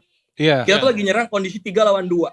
Kalau nggak salah Witan waktu itu lagi bawa bola ya kan. Nah itu sebetulnya ketika situasi lagi nyerang itu sebenarnya wasit udah harus meniupkan peluit karena yang lagi nyerang adalah tim yang sedang unggul, bukan tim yang sedang kalah. Kalau saat itu kondisinya Bahrain yang sedang melakukan serangan di menit ke-96, wasit punya hak untuk meneruskan pertandingan. Tapi kan itu kan yang lagi nyerang Indonesia. Nah harus di situ Indonesia kalau mau ya, kalau mau pragmatis aja, bawa bola ke sudut, bawa bola ke tiang corner. Itu kan banyak tim-tim yang melakukan itu gitu. Jadi maksudnya bukan dirty play, tapi lebih ke taktis aja gitu. Bermain pintar ya Mas ya. Bentuk strategi juga sebetulnya ya, karena kan nggak ada aturan atau larangannya sebetulnya. Bermain lebih pintar sih, lebih cocok. Iya itu banyak tim-tim besar yang melakukan itu gitu, yang kalau kadang kita lihat ini pertandingannya kok agak membosankan, tapi karena memang itu adalah bagaikan permainan catur gitu. Jadi mulai main strategi seperti itu. Tapi menurutku ya tadi benar juga yang dibilang, itu adalah rasa keinginan besar pemain kita untuk kill the game. Untuk memenangkan pertandingan dengan margin 3-1. Karena kalau kita menang semalam ya, kita langsung naik ke peringkat 2. Dan itu adalah kemenangan pertama dalam sejarah sepak bola Indonesia di kualifikasi ronde ketiga. Kita baru pertama kali masuk ke ronde ketiga kualifikasi Piala Dunia. Nah, masuk ke ronde ketiga aja itu udah sejarah. Nah, kita menang itu udah sejarah lagi. Jadi makin banyak catatannya di hari ulang tahunnya Coach STY ya. Hari ini ulang tahun. Dan dengan 3 hasil imbang aja kita sudah melampaui Thailand kan Mas? Betul. Dan kita hampir saja memakan korban sebetulnya kalau semalam memang menang lawan Bahrain ya. Karena kan Sintayong ini udah berhasil dalam tanda petik ya memecat pelatih-pelatih yang dia lawan. Lawan Vietnam, Philippe Rougier dipecat. Terus lawan Australia, Graham Arnold dipecat. Nah semalam Dragan Talajic itu udah nggak menang 2 pertandingan setelah menang lawan Australia. Main di kandang harusnya menang, tapi kondisi kalah. Itu kalau semalam Indonesia misalnya menang aja, kayaknya lewat ya Dragan Talajic. Iya benar-benar. PHK langsung. Tanpa pesangon. Iya. Dibuat nggak nyaman dulu. Biar cabut. Oke. Mungkin terakhir Mas Malik, prediksi untuk melawan China. 1 pertandingan 15 Oktober ya? 15 Oktober. Gimana Mas? Ya. Kalau prediksi sih yakin besar ya keinginannya, karena mood para pemain juga pasti sedang bagus, yang artinya sekarang kita juga sebagai fans, sebagai supporter, ya kalau mau menghujat si Pak Botak itu aja ya, maksudnya nggak usah mengungkit hasil pertandingan gitu, karena di sepak bola memang ada situasi yang terkadang menyebalkan. Kalau di sini mungkin ada yang fans Chelsea pernah ingat dulu Chelsea juga dirampok sama Barcelona. Iya. Udah, benar. Itu sampai Drogba begini di depan TV ya. Aduh luka lama. Belum move on Drogba ya? itu sampai marah-marah di depan TV, itu kan artinya hal-hal seperti ini di sepak bola itu bukan sesuatu yang baru. Kebetulan naasnya kita yang kena gitu. Kebetulan naasnya ini kita yang kena gitu, dan kita kena dalam kondisi yang benar-benar peluang menangnya itu 98% mungkin, karena kan udah begitu besar. Nah, artinya kan melawan China masih cukup tinggi, apalagi kan pelatihnya China juga kalau nggak salah sedang dirundung sama supporternya sendiri, karena memang prestasi sepak bola China tuh drop banget sejak mengalami kebangkrutan liganya. Dulu kan sebelum Arab kan Liga Cina kan ya, yang jadi primadona lah. Pemain-pemain top dunia pada datang, Oscar, Hulk gitu, juga ada Fabio Cannavaro yang melatih di sana. Tapi kan seiring berjalannya waktu mereka drop dan prestasinya nggak tinggi-tinggi banget ternyata dalam beberapa tahun. Terus juga mereka habis gagal jadi tuan rumah Piala Asia kan 2023 kemarin yang akhirnya dipindah ke Qatar. Jadi kondisi sepak bola Cina ini lagi nggak kondusif, sedang tidak ada di dalam titik terbaik mereka gitu. Nah sementara kita sekarang sedang ada di lompatan, kita sekarang lagi ada di momentum untuk bisa berbicara banyak loh. media-media dunia tuh yang udah mulai menyorot ini siapa Indonesia gitu, peringkat 130-an dunia tapi bisa ada di ronde ketiga kualifikasi Piala Dunia. Jadi kalau sekedar info aja, tim Asia terakhir yang lolos ke Piala Dunia dengan peringkat di bawah 100 besar FIFA itu Korea Utara tahun 2010. Waktu itu Korea Utara yang sempat digolin punggung tuh sama Ronaldo. Itu tuh dia peringkatnya di bawah 100 besar FIFA. Jadi sebetulnya nggak ada yang nggak mungkin. Sekarang kita ada di momen nggak ada yang nggak mungkin. Puncaknya tuh sebenarnya ketika kita berhasil nahan imbang Saudi sama Australia. Itu kan kayak, oh ternyata kita bisa ya, gue bisa nih ya, kita punya tim nasional yang jago gitu. Tadinya kan kita cuma berharap, oke lah di ronde ketiga nih nggak malu-maluin gitu, kita ngasih perlawanan. Tapi ternyata sekarang yang tadinya cuma berharap nggak malu-maluin, kita punya loh harapan itu gitu. Apalagi dengan 3 poin yang udah kita kantongi. Misal kita menang besok di Qingdao 6 poin, itu kan akhirnya kita nyalip lagi nih si pelaku kecurangan ini nih. Yang sekarang ada di peringkat 4 nih. Kita bisa nyalip dia lagi gitu, dan alhasil kontestasi atau perlombaan ke top 3 jadi makin seru karena kan sebetulnya kalkulasi di grup ini tuh rusak juga karena Bahrain menang lawan Australia itu udah ngerusak kalkulasi grup ini kan.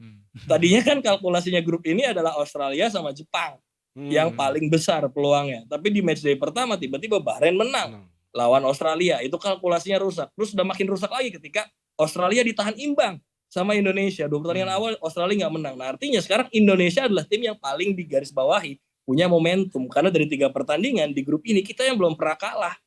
Kita yang selalu kasih perlawanan. Nah artinya dari pertandingan yang udah dijalani Indonesia, menurutku besok pertandingan melawan Cina adalah salah satu pertandingan terbaik yang harus bisa Indonesia menangkan karena nanti kalkulasinya akan semakin mudah buat Indonesia. Ingat pertandingan terakhir kita di kualifikasi Piala Dunia itu bakal melawan Jepang, mainnya di Jepang. Nah kan kalau hitung-hitungan bagusnya ya, Jepang nih kayaknya bakal lolos duluan nih ke USA. Kayaknya. Artinya nanti ketika lawan Indonesia di Jepang, kayaknya mereka akan main dengan pemain-pemain yang udah bukan lapis pertama mereka. Karena sekadar informasi juga Thailand sama Vietnam itu pernah nahan imbang Jepang di negara mereka sendiri ketika kondisinya Jepang sudah lolos ke Piala Dunia. Artinya itu bukan hal yang nggak mungkin buat Indonesia melakukan hal serupa, apalagi tambahan amunisi kan udah semakin banyak. Yang terbaru kan anak Maluku satu lagi udah pulang, Kevin Dix bakar besi sudah datang. Jadi artinya tim kita semakin kuat. 2-0 mungkin kalau lihat dari permainan lawan Bahrain semalam itu bisa jadi modal berharga kita di Qingdao karena kan Cina niatnya mau ngerjain kita. Malah kita duluan yang nyampe Cina. Iya, Cina amat. Malah jadi lebih lama gitu karena dia dari Australia transit dulu di Malaysia baru ke Cina, sementara kita dari Bahrain langsung duluan. Dan kalau melihat permainan timnas sekarang itu kita juga ini ya Mas sudah tenang ya karena udah jarang bola-bola panjang dengan permainan operan-operan di ruang sempit ya. Iya, karena kan kita tuh sekarang kuat banget di back tengah dan di gelandang tengah ya. Artinya nggak ada alasan sih buat timnas tuh main long ball lagi karena kalau punya back tengah yang bagus. Nah itu makanya itu menjawab juga pertanyaan kenapa sih STY naturalisasinya back semua gitu. Karena kalau teman-teman ngelihat itu tuh kita tuh hampir udah nggak pernah ngelakuin goal kick nendang jauh. Kemarin aja lawan Argentina deh. Lawan Argentina tuh salah satu buktinya. Itu keberanian luar biasa lawan juara dunia mainin bola di kotak penalti gitu.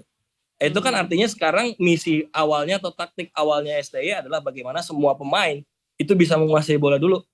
Baru nanti ketika ada opsi lain melakukan long pass itu bisa digunakan. Karena toh juga gol-gol yang kita ciptakan kan pasti permainan taktis semua tuh. Dari mulai lawan Irak, terus kemarin terakhir lawan tadi malam ya lawan Bahrain itu juga passing-passing bola pendek, lawan Arab Saudi juga passing-passing bola pendek. Jadi sekarang udah nggak ada alasan lagi, apalagi dengan nanti masuknya pemain-pemain baru kita yang datang gitu, yang berhasil masuk ke dalam tim, itu kan juga bakal jadi tambahan skuad dan amunisi kan. Apalagi nanti persaingan juga mungkin akan ditambah dengan hadirnya pemain di posisi yang sama, karena kalau Kevin Dix, Bakar Besi ini masuk ke dalam tim, itu back tengah semakin numpuk loh. Dan ingat kita masih punya Elkan Bagot ya. Hubner juga ada kan? Kita juga masih punya Justin Hubner, kita masih punya Rizky Ridho di sana. Jadi perolehan penguasaan bola kita jadi makin banyak. Jadi kenapa sekarang kita ngelihat pemain timnas Indonesia tuh udah main dari bola kaki ke kaki, passing-passing pendek, dan memang peluang untuk terjadinya pelanggaran tinggi, tapi kan dari situ penguasaan bola kita nggak hilang. Akhirnya kita jadi tahu nih ada proses transisi permainan. Kalau lihat semalam aja kan Calvin Verdong sama Rafael Strijk tuh, 2 pemain yang paling sering lari, yang kayaknya paru-parunya 3 ya di pertandingan semalam kan. Di mana-mana mereka itu. Panjang banget napasnya ya. Iya, karena itu menunjukkan bahwa strateginya pelatih Sintayong adalah sekarang mengedepankan position ball, bagaimana pemain bisa menguasai bola, mendeliver bola, dan yang paling penting ini sirkulasi bola cepat. Itu udah terbukti bikin kesusahan Arab Saudi dan Australia. Nah, karena ini jadi tantangan nih buat lawan tim-tim dari daerahnya Jepang dan China. Yes. Mereka kan punya fisik dan kecepatan yang nggak beda jauh tuh sama kita. Sementara tim-tim Arab itu kan badannya gede-gede ya. Iya, nah ini jadi tantangan. Serem nih. banget ya kayaknya aslinya. Nah itu jadi tantangan nih. Kita bisa nggak mainin sirkulasi bola yang lebih cepat melawan China dulu deh. Karena kalau menurutku kalau lawan China kita lewat, ya menang nih home and away. Terutama dari Qingdao dulu kita menang lawan China. Nanti di Jakarta kita menang lawan China. Kayaknya. Peluang buat kita Mas Mbak beli tiket ke langsung Amerika ke US tahun ya. 2 tahun lagi terbuka. Amin. Nabung dulu. Diawali dengan 2-0 nanti di China ya. Amin. Semoga ya. Terima kasih banyak Mas Malik. Terima kasih banyak. Ngobrol-ngobrolnya. Terima kasih Mas Malik. Kita ngobrol lagi di lain kesempatan Mas. Yes. Terima kasih banyak. Thank you, Mas. Selamat sore.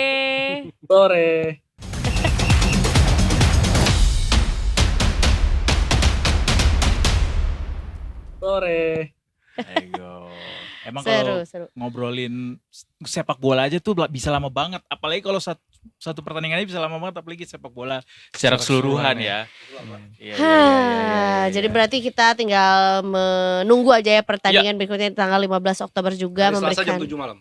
Nah, Jam 7 malam. lebih wise lah jamnya ya. Lebih bersahabat buat kita. Buat kita juga.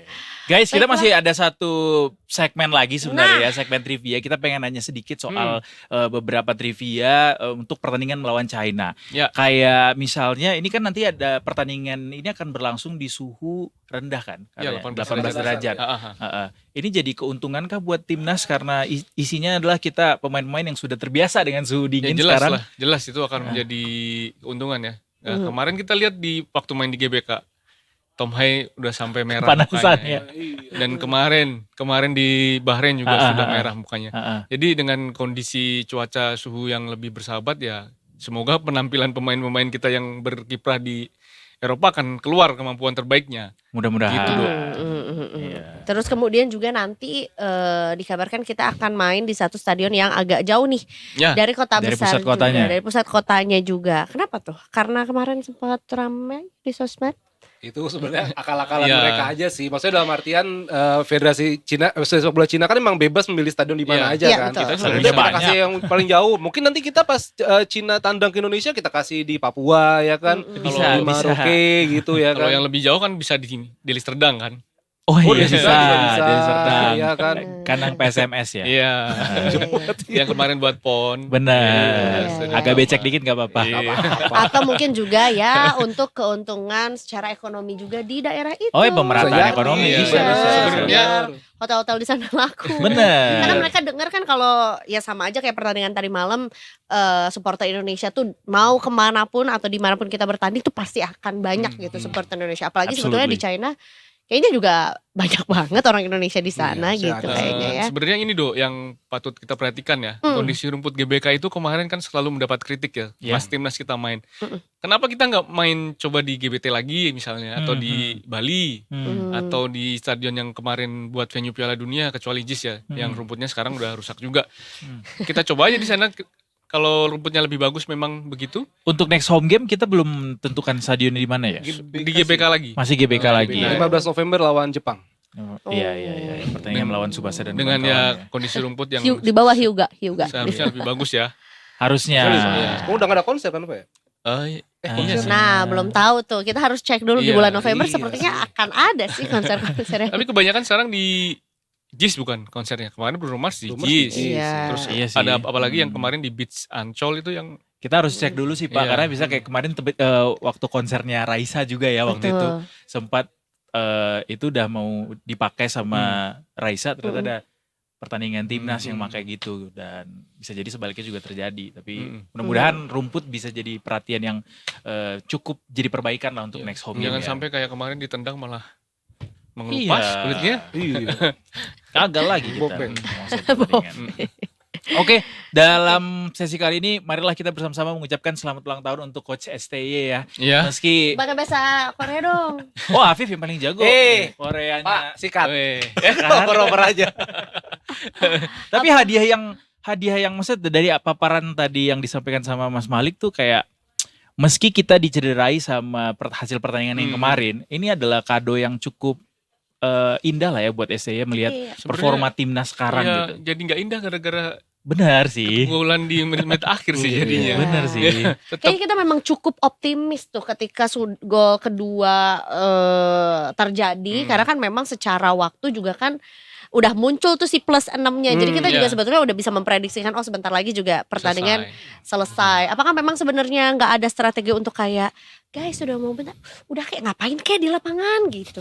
Ya seperti yang Afif bilang tadi sih ya, sebenarnya Enggak, itu maksudnya itu bentuk dari strategi dong sebetulnya. iya, dan itu kan membutuhkan pengalaman ya seperti itu ya. Jadi ketika kita sudah sering bermain, kita akan paham di situasi-situasi seperti itu. Kalau misalnya kita sudah unggul, kita kayak menyerang ya kita pojok aja tuh, bendera corner. Kita Udah, tahan santai di situ, di situ. santai di situ. Nanti kalau sampai ditendang sama lawan, jadi throw in atau jadi corner kan, Itu jadi pelanggaran. jadi pelanggaran, Iya. menambah waktu lagi kan yang terbuang. jadi Bisa, gitu ya. buang-buang Iya, waktu. Ke Jadi- pojok, ngopi. Set, foto Iya. dulu, mundur dulu, gak Selama jadi. bola masih di kaki gak apa-apa. Iya. Atau kayak yang si pemain di Liga Jerman yang Theo Hernandez ngambil bola jadi handball kan bisa juga kan, sebenarnya ditipu itu. sama Olmo waktu itu. Iya, itu balik lagi ke pengalaman sih, karena ada beberapa pemain kita yang memang jarang bermain kan di liga luar. Iya, atau sebetulnya belum pernah menghadapi case yang seperti ini gitu ya. Atau memang karena euforia aja, terus pengen kill the game juga kemarin kan, iya, pada akhirnya iya, kayak jadi terlalu naif gitu. Aku kita berharap liatnya. sih ada yang kayak lambai-lambai, guys sorry banget timernya lupa dimatiin. Next time kali Kalau ya. itu gue kali ya, kalau gue jadi yang ini timernya. Asisten Guys sorry pelatihnya. banget tadi buka WA. udah istirahat Sempet-sempetnya. udah ya selesai. Gak ada ternyata. Ya udahlah, kita fokus di pertandingan selanjutnya aja yang kemarin-kemarin udah siap. Jadi ininya tugasnya netizen kita aja buat mengomentari itu. Terakhir, prediksi China versus Indonesia 15 Oktober. Dari Mas Ukas dulu. Oke. Lawan China itu kita udah 17 kali main ya. 3 kali menang, 3 imbang, 11 kalah. Kita terakhir Banyak juga kita kalahnya ya. terakhir menang itu tahun 80-an, 87 kalau nggak salah. 2-1 di Kings Cup. Tapi melihat perkembangan Cina sekarang ini ya, kita ada peluang kok bisa lah 2-0. Tanpa gol tuh dibikin Tanpa China gol. ya. Dan China di kualifikasi Piala Dunia ini ya memang masih seburuk itu. Bahkan Jepang aja bisa 7-0 kan. Iya. Di Arab Saudi 10 pemain 2-1. Kemarin Australia ketinggalan dulu bisa balas 3. Nah itu bisa menjadi peluang. Dan jangan lupa Indonesia itu selalu mencetak gol saat tandang di kualifikasi Piala Dunia sebanyak 6 pertandingan. Nah ini menjadi modal bagus juga ya, 2-0 bisa. Dan selama ada Paes, Misilgers, Jai Itzes, dan ditambah Rizky Ridho, pertahanan kita kuat banget. Dan ditambah Verdong di kiri, mungkin Eliano bisa menjadi starter ya. Bukan nggak mungkin kita bisa clean sheet lagi. Bang Jai main lagi nggak tuh? Oh jelas. Pastilah, kan kapten dia. Iya sih ya. Yang kemarin Frajai. Frajai. Iya. Bahasa Aura. Itali, artinya bang. Oh iya Frajai ya. Tapi kemarin dia habis viral loh, karena ngangkut sawit. Bukan Pak. Oh bukan ya. Itu Jayadi kebetulan, Bang. iya. itu Gue kira yang viral yang satu lagi yang dijelasin arti Bang Jai itu ya. apa gitu. Seperti tanya kan sama fans di Venezia kan. Bang Jai itu apa? Bang Fra gitu. Fra itu kan bahasa Itali artinya bang. Gitu. Kalau Afif berapa? 3-0 lah. 3-0. Iya, Tanpa berani balas lah. juga nih ya. Iyalah. Gokil. Ayo guys. Eza berapa? Harga mati nih. 2-1 untuk Indonesia. 2-1 ya. Gue sama-sama Eza 2-1. 2-1. Kayaknya kita akan unggul 2-0 dulu, baru 1 gol dibalas di akhir gitu. Iya. Amin, ada amin guys Amin, semuanya. amin, Kita amin. pokoknya menang Atau ya. biar seru 1-1-1 gitu. Biar nggak deg-degan sih langsung 2-0 aja sih. Iya. Iya sih. Kita mau lihat juga kira-kira mereka sukses nggak belajarnya setelah unggul 2-0 terus dibalas 2-1 bisa tuh mempertahankan si 2-1 itu. Anyway, terima kasih banyak guys sudah mau di Sama-sama. waktunya. Terima kasih banyak. Terima kasih guys. Selamat melanjutkan aktivitas. Yes. Kita nantikan bersama pertandingan 15 Oktober versus China. Semua doa untuk kemenangan timnas pastinya. Amin. Kita berikan semangat, ya komentar positif lah ya, karena sebetulnya mau bagaimanapun juga kemarin adalah permainan yang baik, permainan yang cantik juga. Dan ya di akhir kan sebetulnya lebih ke who knows that could happen gitu ya. Jadi tetap berikan semangat untuk timnas Garuda. Selesai udah hat-trick untuk sore ini. Kita abis ini akan lanjut lagi ke segmen selanjutnya. Detikers jangan kemana-mana. Afif dan juga Mas Lukas, terima kasih sekali lagi. Sama-sama Edo. Mau Detikers. di dulu? Nah, atau Afif mau pantun dulu? Enggak dong. Sekali kerja masih mau running berita Oke ini. deh. Terima kasih Detikers jangan kemana-mana. Abis ini kita jumpa lagi. Tetap bersama kami di Detik Sore. Gak coba. Hore.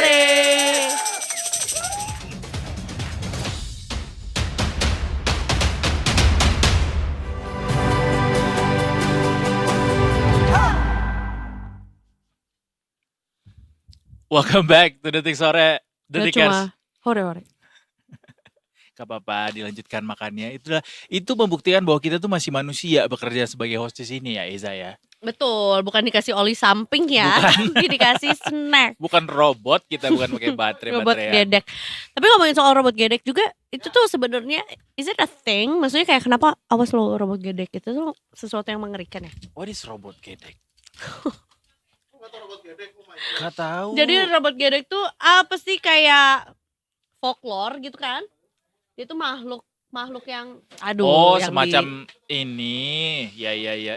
Oh, ini nih folklore di Jawa. Iya, gue tahu, gue pernah ingat. Is it a ghost Iya, kayak robot apa gedek, ya. bentuknya? Enggak sih, dia memang kayak Teror. semacam julukan yang disematkan kepada seseorang yang namanya Siswanto. Dan dia itu pembunuh berantai. Oh, pembunuh berantai. Ya, Batosai. Batosai itu apa? Batosai ini apa namanya, pembunuh bayaran. Oh. Batosai pembunuh bayaran. Tapi ini dia pembunuh berantai yang sudah membunuh dan memutilasi belasan orang. Dan ini jadi semacam apa ya? Sentimen nostalgia lagi ke kita. Nggak enak banget nostalgianya karena memang beberapa waktu terakhir ini banyak banget kasus predator. Iya. Ke anak panti bahkan. Betul ya. Dan ini sebenarnya menurut aku juga jadi satu bentuk teror juga lah ya sebetulnya untuk negara ini, dimana sebetulnya kita melihat tempat seperti panti asuhan itu adalah sebuah safe place gitu. Supposedly. Iya kan, untuk anak-anak juga terutama ya. Tapi ternyata kita harus lagi-lagi ya mendengar berita mengenai adanya kasus predator di panti asuhan yang ternyata korbannya itu lumayan banyak, yaitu ada 8 orang Banyak yang banget. ternyata semuanya adalah anak laki-laki ya. Jadi 5 orang memang berusia anak dan 3 lainnya adalah dewasa. Ada 2 orang yang sejauh ini jadi tersangka, yaitu Sudirman dan Yusuf Bahtiar yang menjadi tersangka kasus pencabulan anak di panti asuhan di Kunciran Indah, Tangerang. Oh, wow.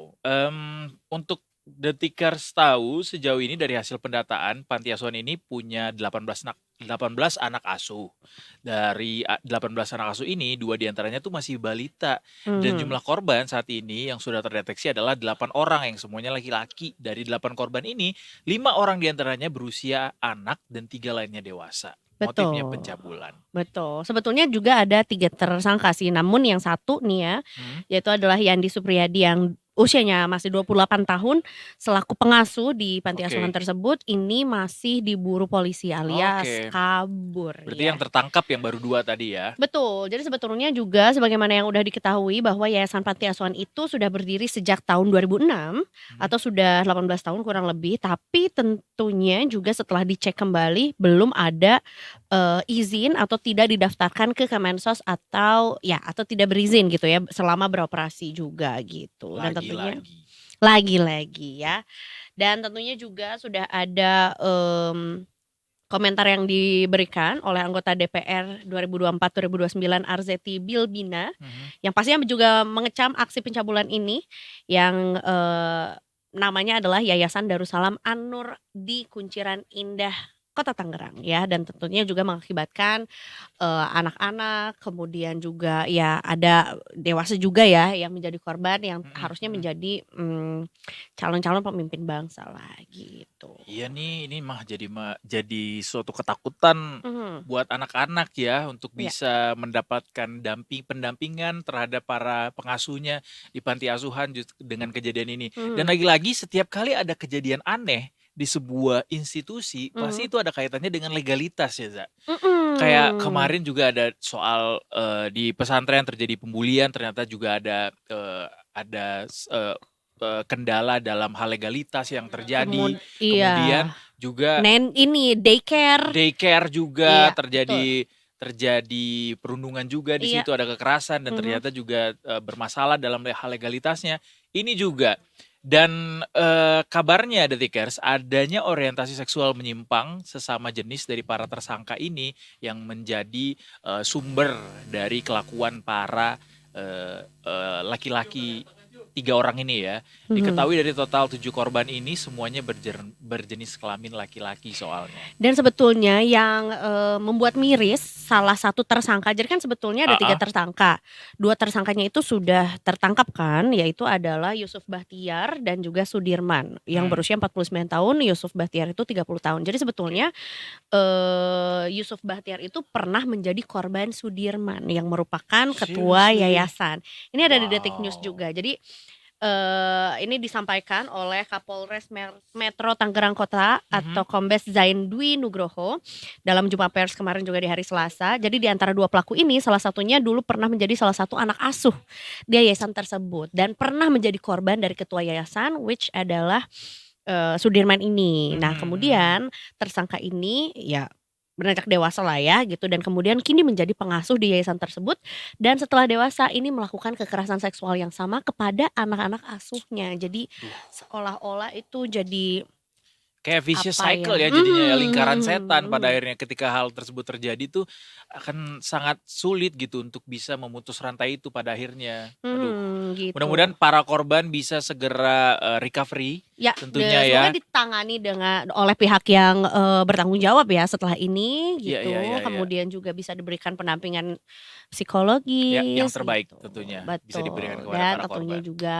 para pelaku bisa dihukum setimpal Maksimal lah. mungkin. Semaksimal Kalau mungkin kata gitu. Pak Deputi Perlindungan Khusus Anak Kementerian PPPA, kami berharap yang terkait dengan dugaan pencabulan maksimalkan saja Pak, karena kan ini pengasuh pendidik gitu ya. Iya. Bukan hanya maksimal ancaman hukuman 15 tahun tapi bisa 20 tahun kayak gitu.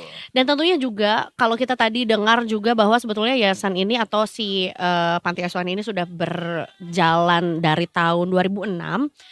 Artinya kan sebetulnya ini baru korban yang terbaru. Kita kan sebetulnya harus mencari tahu juga dong apakah ini sebetulnya sudah terjadi dari lalu-lalu karena kan salah satu tersangka juga dulunya pernah menjadi korban dong. Berarti mungkin itu tuh sudah terjadi sejak lama. Tapi mungkin gak ada kesempatan untuk para korban untuk bersuara atau mungkin para korbannya juga sekarang entah kemana gitu yang bisa yang seharusnya bisa memberikan keterangan juga gitu. Jadi diharapkan ya sebetulnya dicari lagi lah ya gitu. Apakah mungkin ada korban-korban lainnya walaupun kita berharap tidak ada. Amin. Tapi kalaupun ada mudah-mudahan juga bisa dicari dan diberikan pendampingan yang tepat gitu. Benar sekali. Harusnya panti asuhan tuh jadi tempat yang aman, yang menyenangkan buat anak-anak yang kurang beruntung gitu ya. Ya. Seperti yang terjadi di panti asuhan yang dikunjungi sama Lani kemarin. Betul. Ternyata Lani nih yang kemarin band? sukses menggelar konser di Jakarta selama 2 hari. Yes. Itu tuh sempat ngunjungin panti asuhan dulu di Jakarta sebelum konser. Za. Ya ampun, walaupun sebetulnya juga ini walaupun band mereka diambilnya dari LA and New York, Aha. tapi ini aku sempat kepoin juga ya dari data Spotify-nya mereka, memang mereka pendengar salah satu negara terbanyak Besarnya. pendengarnya mereka itu dari Indonesia. Indonesia. Makanya balik-balik lagi tuh ke Indonesia, kayak baru bikin album apa, salah satu Ya. turnya udah pasti ke Indonesia. Bahkan di tahun berapa tuh ya, tahun lalu atau 2 tahun lalu tuh Jakarta tuh sempat 2 hari tuh berturut-turut untuk konsernya Leni ini. Nah kemarin mereka mampir ke salah satu panti asuhan di Jakarta juga ya, dan memberikan apa ya sebutannya ya, surprise. Memberikan present mereka ya. Iya, memberikan hadiah lah ya kepada adik-adik yang ada di sana juga. Walaupun mungkin adik-adik di situ mungkin probably mereka nggak dengerin Leni gitu, tapi ya ada bule. Oh iya benar. Cuma dengan ada bule tuh kayak senang gitu. Iya, siapa nih? Cakep tahu itu siapa? Paul Jason Klein. Jadi ini disampaikan lewat akun Instagramnya sampai akhirnya kita bisa tahu ini. This is Leni. Lani bercerita bahwa mereka bertanya ke panti asuhan tersebut barang apa yang paling dibutuhkan. Kemudian mereka ternyata diketahui belum punya tempat tidur, mungkin belum pernah. Terus mereka tuh jadinya bawa kasur baru ke sana, bantal baru, spray baru, ranjang baru, dan membawa beberapa bola mainan juga serta makan siang, dan kemudian gratis mengajak mereka nonton konser. Bagus. Ini dia videonya nih ya, tayangannya pada saat Leni, Paul Jason dan juga Jake Clifford mengunjungi Lestari Sayang Anak. Nama panti asuhannya. Lestari Sayang Anak di Jakarta juga. Jadi ini satu momen yang ya mudah-mudahan juga bisa diikuti jejaknya ya oleh band-band nggak cuma luar negeri, tapi juga band dalam negeri gitu yang habis melakukan konser-konser di beberapa kota, atau mungkin juga mau meng-highlight kehidupan lain, atau mungkin melihat A Beautiful Blur seperti judul albumnya Leni gitu. Iya bener, Beautiful Blur ya. Terima kasih loh Bang Paul dan Bang Jack sudah mampir ke salah satu panti asuhan dan jadi inspirasi lah ya buat kita di tengah mirisnya situasi di beberapa panti asuhan yang kita dapatkan kabarnya beberapa waktu terakhir. Betul, dan sebetulnya juga ada beberapa musisi Indonesia yang kemarin diajak naik panggung tuh sama Leni. Oh iya. Untuk sebenarnya aku nggak nonton sih, tapi aku dikasih tahu sama temanku kayak ini ada yang diajak naik panggung. Siapa gitu, atau diajak? perform, atau untuk perform bareng lah ya. Satunya tuh Gempi? adalah Bukan, itu beda ini ya. itu Hon ya. Dan itu lebih ke itu kemasan saset ya. Saset. Kalau Belum itu ada- jadi musisi juga waktu itu sih. Belum memutuskan dia mau jadi apa juga kayaknya sekarang. Ada band namanya Satria the Monster, sama satu lagi adalah Arsy Widianto. Oh, anak Gitu. adeknya Mas Yofi. Adek. Gue bilangnya adeknya karena berdua tuh kalau disandingin kakak ade, lebih mirip kakak ade. Bukan Arsinya yang gak tumbuh dewasa, tapi Mas Mas Yofinya Yofinya yang yang kayak gitu Forever aja. 21. Gitu aja ya penampilannya ya. Iya. Jadi ya mudah-mudahan juga kita bisa menjadi maksudnya kalau aku sih sebagai warga Indonesia mungkin kita juga bisa menjadi pengawas lah ya. Gitu atas kalau misalnya melihat ada institusi misalnya atau yayasan yang memang mencurigakan tidak ada izin, karena mungkin maraknya kasus-kasus seperti ini, kemudian kita kawal terus kasus yang tadi biar tetap tuh si pelakunya ya itu dapat hukuman setimpal, biar dia ditontoh kalau sebetulnya Melakukan ini lo punya konsekuensi yang sangat berat lo, seperti yang akan Betul. dialami orang-orang ini gitu ya. apalagi korbannya anak-anakan. Stop di kamu, Tikers.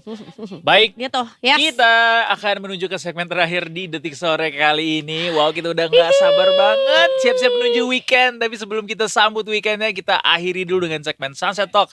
Abis ini kita akan ngobrol gimana caranya bisa jadi kaya raya lewat kerja di luar negeri. Atau mungkin juga biar Instagram feed-nya kayak wow, di luar negeri loh kerjanya. Musimnya jadi ada 4 ya, summer, fall, winter, pancaroba. Biar musim lo gak musim bokek mulu udah Tigers. Kita akan ngobrol barengan sama salah satu Perwakilan diaspora. Indonesia, ya. Diaspora Indonesia barengan sama kita nanti. Tetap bersama kami di Detik Sore. Gak cuma hore-hore.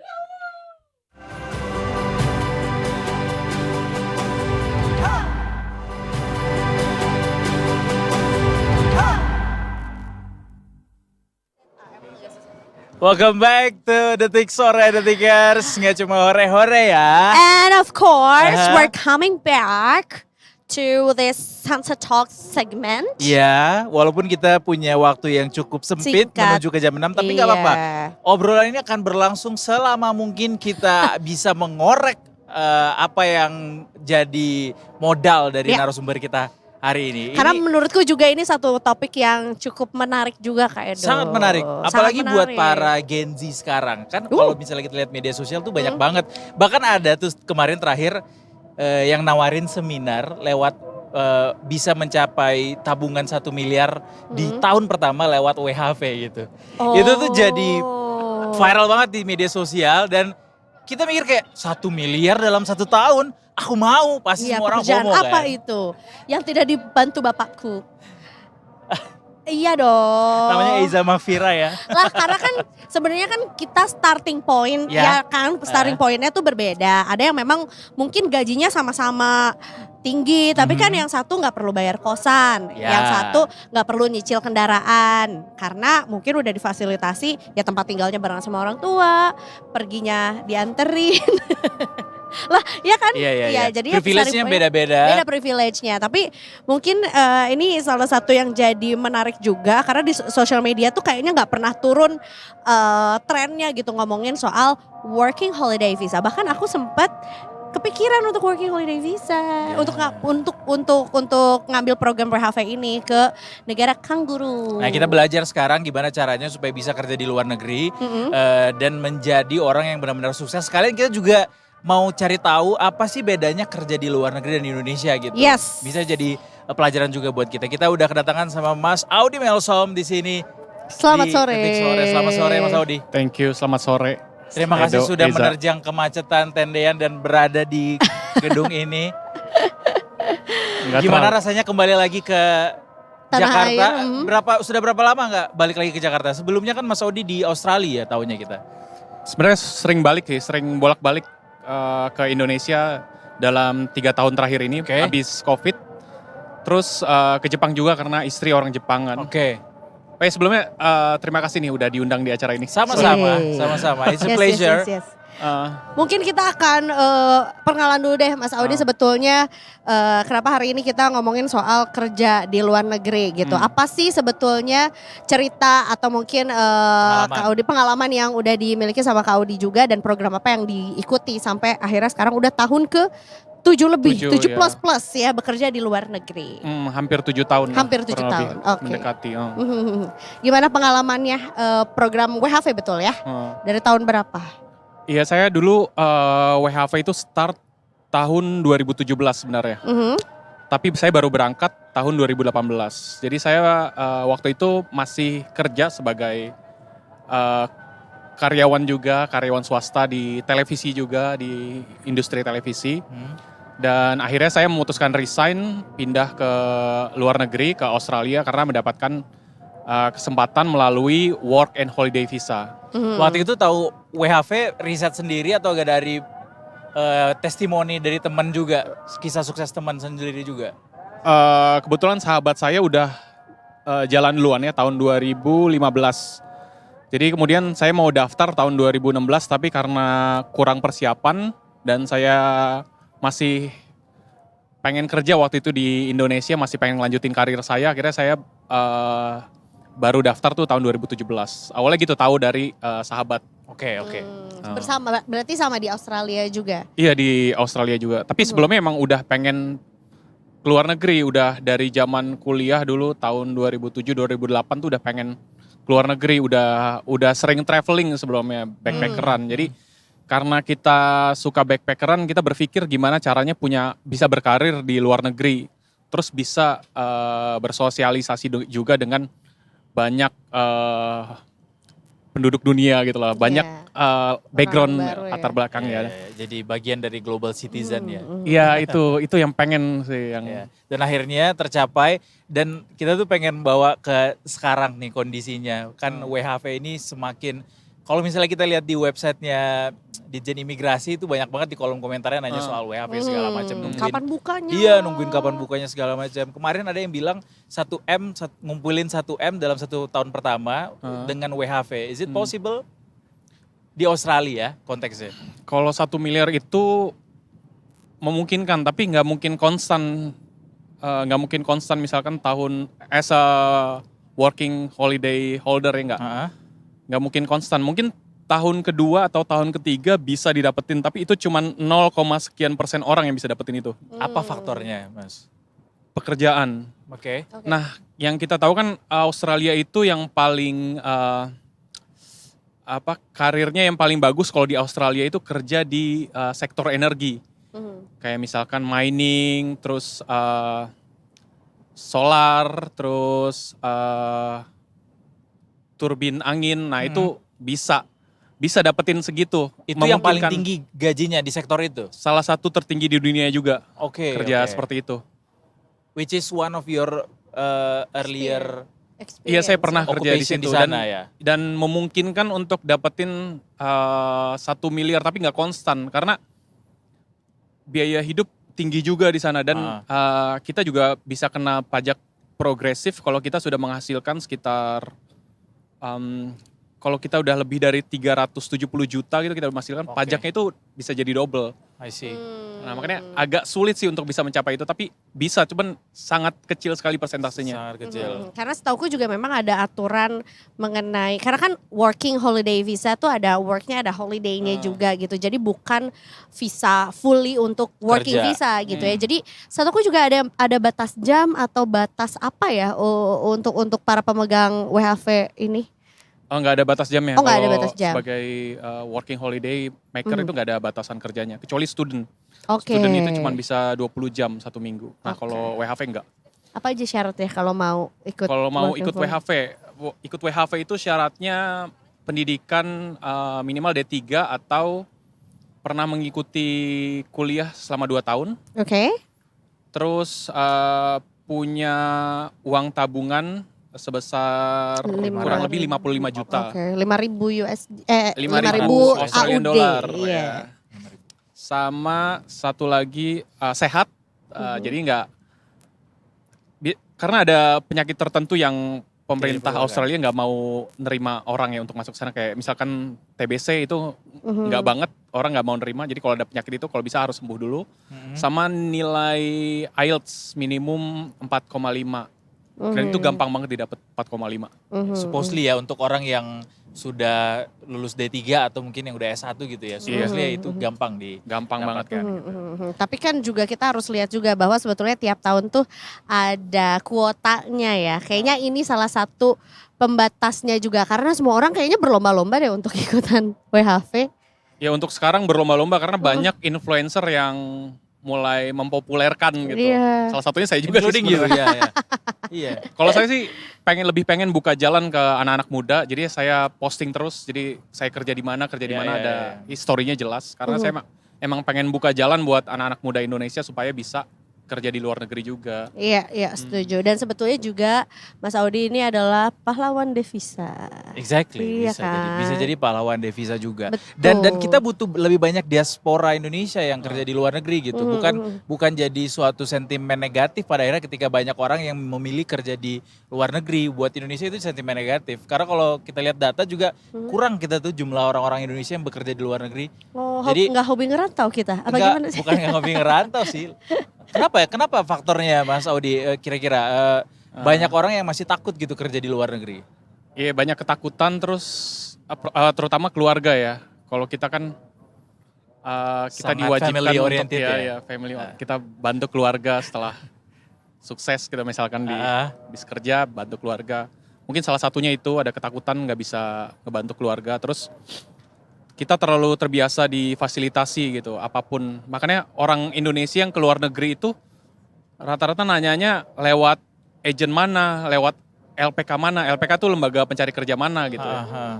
Padahal itu bisa ada beberapa visa yang bisa diakses secara mandiri. Kayak misalkan sponsorship visa gitu. Kita punya skill apa, punya pengalaman apa di Indonesia itu bisa kerja di luar negeri juga. Terus ada lottery visa yang di Amerika itu diundi setiap bulannya untuk bisa kerja di Amerika dan jadi warga negara Amerika. Terus di New Zealand ada juga specialty visa itu buat orang yang skilled misalkan punya background sebagai pekerja di rumah jagal sebagai slaughter itu ada karirnya di sana. Terus ada juga yang hubungannya sama agama misalkan mau kerja mau jadi apa sih di sini istilahnya marbot ya ngurus masjid itu ya. Iya, marbot. Nah itu ada juga di luar negeri ada visa untuk itu gitu. Dan itu bisa jadi langkah awal kita buat berkarir ke luar negeri gitu loh. Entah apapun visanya banyak jalan sebenarnya nggak harus bergantung sama lembaga pencari kerja atau agent gitu. Jadi balik lagi ke literasi kita juga masih kurang ya terkait kerja di luar negeri ini ya. Iya, sangat kurang. Akses-aksesnya juga masih kurang diketahui gitu. Iya, mungkin Judul talk show lagi segmen kita kali ini kan emang seenak itu kerja di luar negeri gitu. Nah, apa yang bisa di-share mungkin gak enaknya? Kalau enaknya mungkin banyak banget kita denger ya bahwa gajinya tinggi. Kalau kerja jadi buruh kasar di Indonesia tuh mungkin gajinya sekian tapi di luar negeri bisa sampai berkali lipat gitu. Oke lah, negara maju anyway.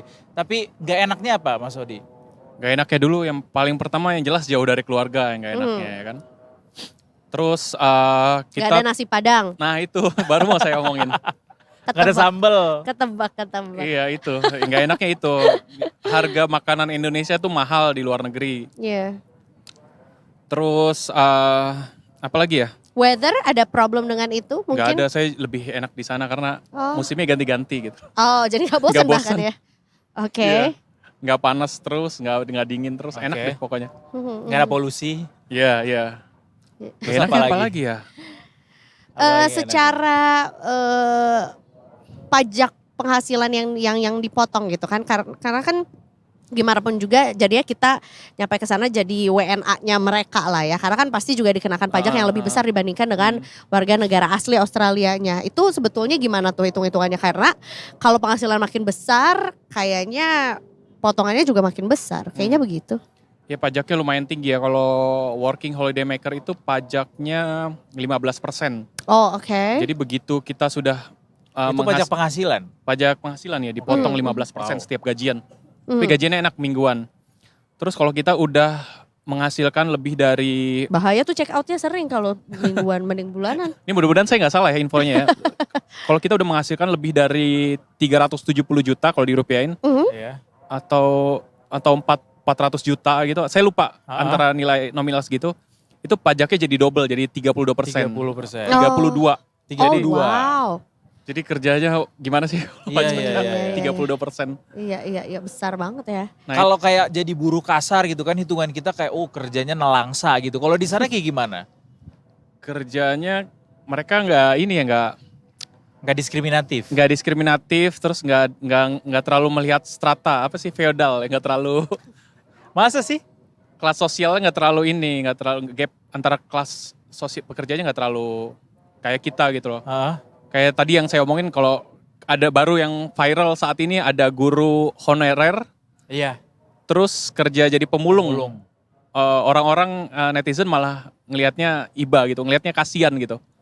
Kalau di sana nggak ada tuh yang gitu-gitu mental seperti itu. Iya, nggak perlu dikasihanin, harusnya diapresiasi gitu. Justru jadi inspirasi nggak sih? Kayak, Iya. Oh you gotta work harder gitu sama kayak dia gitu. Nggak ada yang salah dengan pekerjaan sebagai labor atau apa gitu. Nggak ada pekerjaan rendahan, nggak ada gitu.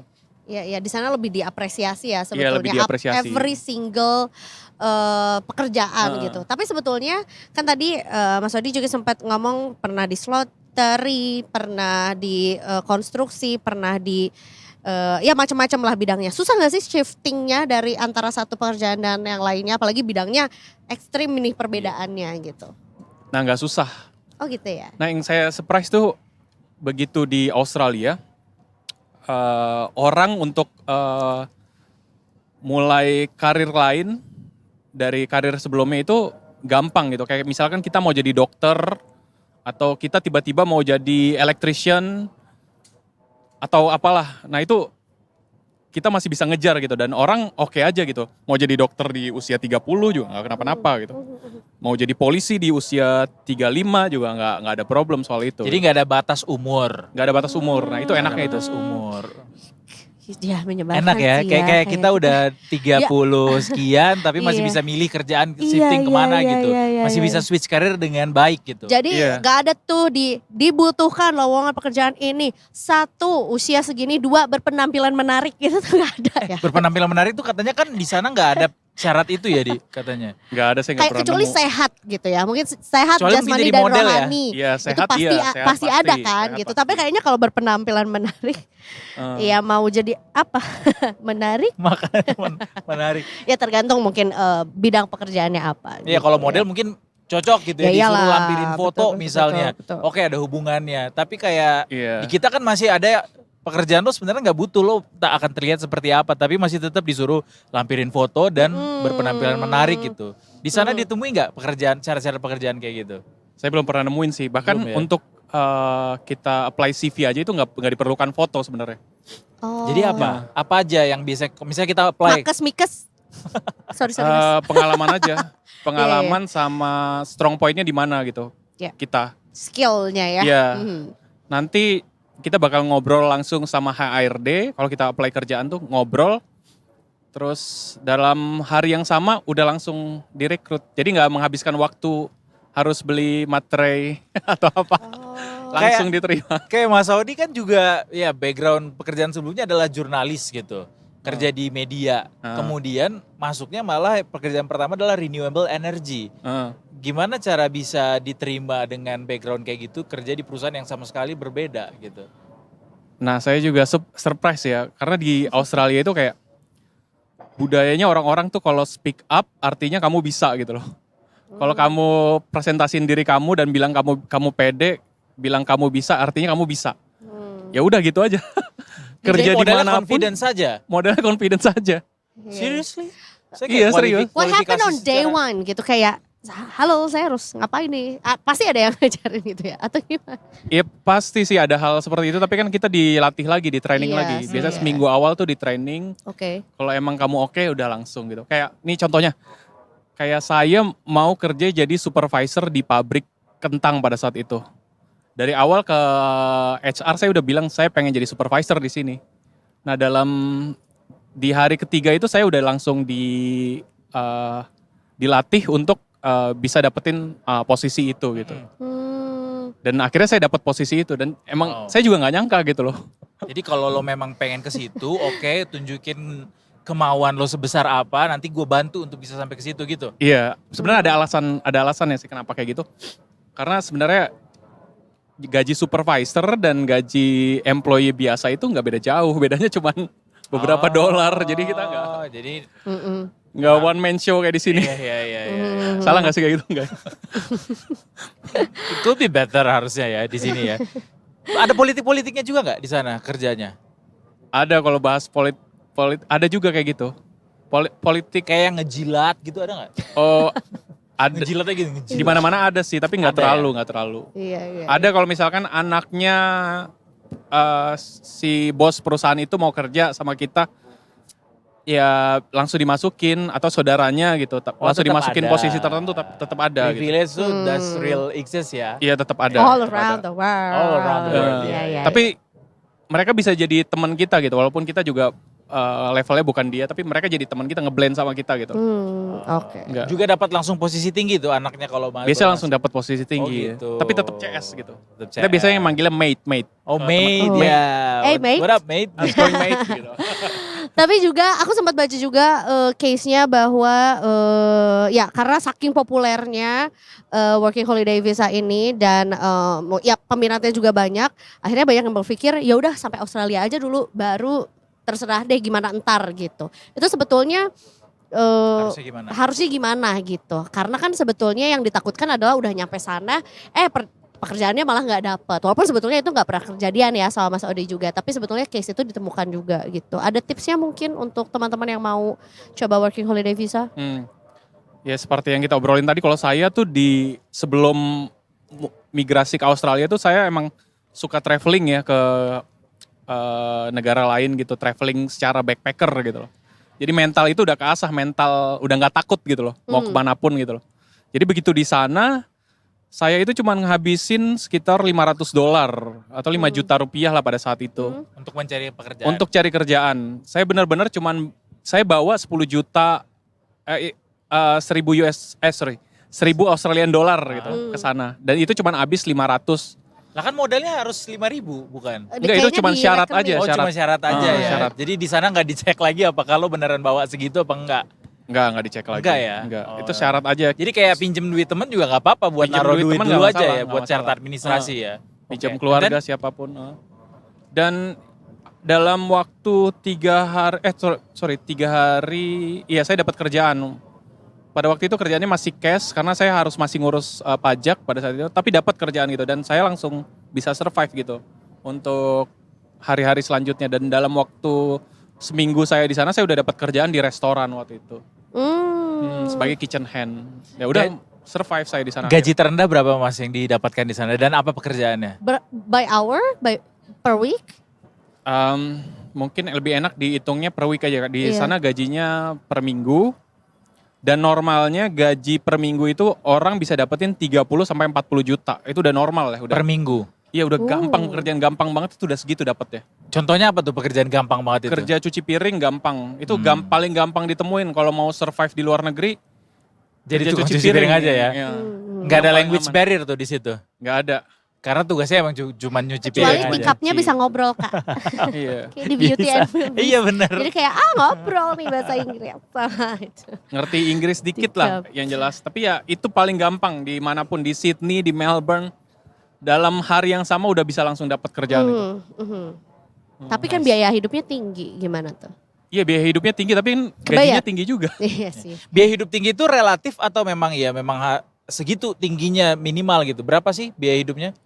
Biaya hidupnya saya biasa ngabisin, kalau dulu waktu saya single itu saya cuma ngabisin sekitar $1.000, 10 juta ya sebulan. Sebulan? Ya. Sebulan? Wah banyak hematnya tuh $1.000. Iya, jadi kalau misalkan hitungannya rata-rata kita dapat 40 juta, 30 juta saya bisa tabung gitu. Dan menuhin gaya hidup. Itu ini banyakin masak di rumah gitu, bawa bekal gitu-gitu? Ya tetap ini juga makan Tetap juga makan di luar juga? Saya udah ngitungnya kayak makan di kafe itu, ini kan beberapa jam gaji gitu. Iya. Sering ngopi di luar sama ngopi di sini kayak nggak dianggapnya di sini kayaknya mewah banget kan ngopi. Kalau di sana kayak biasa aja gitu. Biasa aja. Ngopi di coffee shop gitu. Iya. Jadi banyak sekali ya. Kalau misalnya boleh bisa menjadi, kan Mas Audi juga masih memegang paspor Indonesia anyway. Jadi otokritik gitu buat negara kita. Apa aja sih yang bisa diperbaiki dari mulai budaya kerjanya dan bagaimana orang bisa mendapatkan kesempatan kerja lebih banyak gitu. Apa yang bisa jadi kritik gitu untuk di Indonesia sendiri Mas Audi? Ya dikritik soal syarat pekerjaan itu ya, menurut saya itu menghentikan rezeki orang banget. Kayak misalkan harus minimal 25 tahun atau minimal 30 tahun kerja ya. Padahal sebenarnya orang itu kalau dikasih kesempatan dia pasti akan berkembang gitu loh. Dan saya buktiin itu gitu. Saya nggak punya pendidikan di bidang yang sama pekerjaan saya, tapi saya bisa buktikan kalau saya bisa gitu. Pada akhirnya seperti itu gitu. Makanya saya jadi pede banget ini kan, saya mau pindah ke Jepang gitu, ke negara lain lagi, dan saya juga tenang-tenang aja sampai sekarang gitu. Karena saya yakin itu gitu. Nah itu sih yang menurut saya konyol sih. Batasan umur ya? Iya, persyaratan umur, persyaratan apalagi good looking atau apa. Nah itu kalau kita lihat kayak maskapai penerbangan, kalau misalkan Virgin Australia atau enggak Emirates kan itunya pramugarinya tua-tua kan. Iya, berusia lah ya. Jadi masih oke kan? Iya, bukan berarti jadi minumannya salah gitu yang dianterin ya gitu, atau nggak bisa ngasih tahu cara pakai seat belt. Iya, masih bisa lah. Masih bisa lah. Tapi mungkin saya ngelihatnya itu karena Indonesia populasinya banyak ya. Iya, pencari kerjanya juga banyak. Jadi mungkin yang meng-hire juga punya banyak opsi. Banyak opsi, jadi alasannya gitu. Tapi itu merusak kalau kayak gitu loh. Iya. Menurut saya. Kalau kata pengamat sih bilangnya kita tuh di Undang-Undang Ketenaga Kerjaan nggak ada sebenarnya syarat umur itu nggak ada, tapi itu dibikin sama perusahaan, jadi kebijakan perusahaan. Dari praktisi HR juga bilang sebenarnya kita juga itu jadi kritis sih. Cuma ya perusahaan kebijakannya seperti itu, that's why akhirnya jadi masukan yang mudah-mudahan bisa diterima lah gitu ya buat. Itu bisa dibilang diskriminatif nggak sih hal kayak gitu? Iya, somehow ya. Betul, bisa. Ya sama satu lagi, kalau di luar negeri kan ada lagi mereka kalau di Australia ada LGBTQ. Ya. Itu ya masih oke gitu loh. Oke, jadi tidak memandang memandang gender juga. Gender. Ya. Baik. Ya itulah, mungkin semoga ada yang mendengarkan. Iya. Karena ada sentimen tertentu kan biasanya kadang-kadang entah dari background Terlepas dari apapun orientasi seksual Anda, harusnya bisa mendapatkan kesempatan yang sama dengan yang lainnya gitu ya. Terutama wanita juga bisa dapat kesempatan yang sama. Betul, harusnya. termasuk wanita juga. Setuju. Terakhir deh Mas Audi, terakhir banget, singkat saja. Kan kita ada wacana untuk cuti hamil gitu untuk wanita Ya, bisa dan cuti 6 sampai 6 menstruasi. bulan ya. Betul. Bahkan diperpanjang. Oke. Kalau pria bisa sampai 40 hari gitu menemani istri. What do you think about it? Itu apakah sudah cukup Setuju baik? sih. Ya karena di sana juga ada cuti hamil. Untuk pasangannya, untuk cowok, untuk pria. Untuk pria? Iya, Untuk jadi pria kan juga. mendampingi istrinya lahiran sampai berapa hari pertama? 40 hari. 40 hari pertama. Iya ada opsinya kalau di sana. Karena kan di sana ada beberapa jenis opsi untuk kerja, ada full time, ada casual, ada part time gitu loh. Nah itu bisa switch dulu kerjaannya kalau mau kayak gitu ya. Kalaupun full time juga liburnya di sana lebih lama. Untuk jatah cutinya lebih lama. Kalau di sini kita dapat 12 ya. Gampang nggak ngambil cuti? Gampang ngambil cuti. Gampang ya. Ditanya nggak mau kemana atau alasannya apa? Ditanya. Tapi ada yang namanya sistem unpaid leave. Iya. Jadi mau full time atau casual unpaid leave. Karena kayak saya bisa, misalkan saya mau ke Jepang. Karena dalam setahun saya suka ke Jepang kan. Ngabisin waktu 1 bulan atau 2 bulan gitu. Saya pakai Unpaid opsi leave itu. Jadi balik lagi udah langsung ada lagi kerjaannya gitu ya. Ada sistem seperti itu jadi. Iya, seru. Oke. Oh, ya, Terima kasih semoga banyak Mas Audi. Mudah-mudahan buat teman-teman yang berniat gitu untuk kerja di luar negeri bisa punya semangat. Betul. Dan tadi tipsnya udah dibagiin juga sama Mas Audi gitu ya. Yang penting confidence ya Mas ya. Betul. Confidence dan semangatnya ya. Dan Tergantung di mana kita berada kayaknya. Iya. Dan ya tetap sih mengasah skill juga tetap perlu lah Harus, ya. harus. Tetap perlu mengasah skill juga ya, dan banyak baca kali ya, banyak cari informasi. Termasuk. Itu penting. Apa saja yang mungkin bisa menjadikan atau kesempatan juga. Jadi mungkin kalau misalnya di Australia ada fieldnya apa aja ya mungkin pertajam skill di situ. Di satu industri yang memang lagi butuh banyak kerja juga. Karena bisa jadi pejuang devisa juga. Terus mengurangi juga angka pengangguran di Indonesia. Pengangguran di Indonesia. Iya. Termasuk juga memberikan space lah. Satu orang berarti pekerjaan di Indonesia bisa diambil orang lain karena Mas Audi udah keluar negeri. Oh iya benar. Iya kan? Kasih kesempatan buat yang di dalam negeri ya. Hati-hati Gitu. juga scam. Iya Mas Audi ya.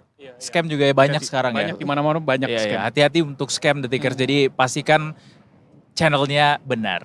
Nah, share aja Mas Audi Instagram dirimu atau sosial media karena kan suka share tips and trick Oh untuk iya teman-teman benar. yang Di mana kita bisa mau komunikasi mencari lebih tahu. lanjut ke Mas Audi di Karena media saya sosial. emang dari dulu concern saya pengen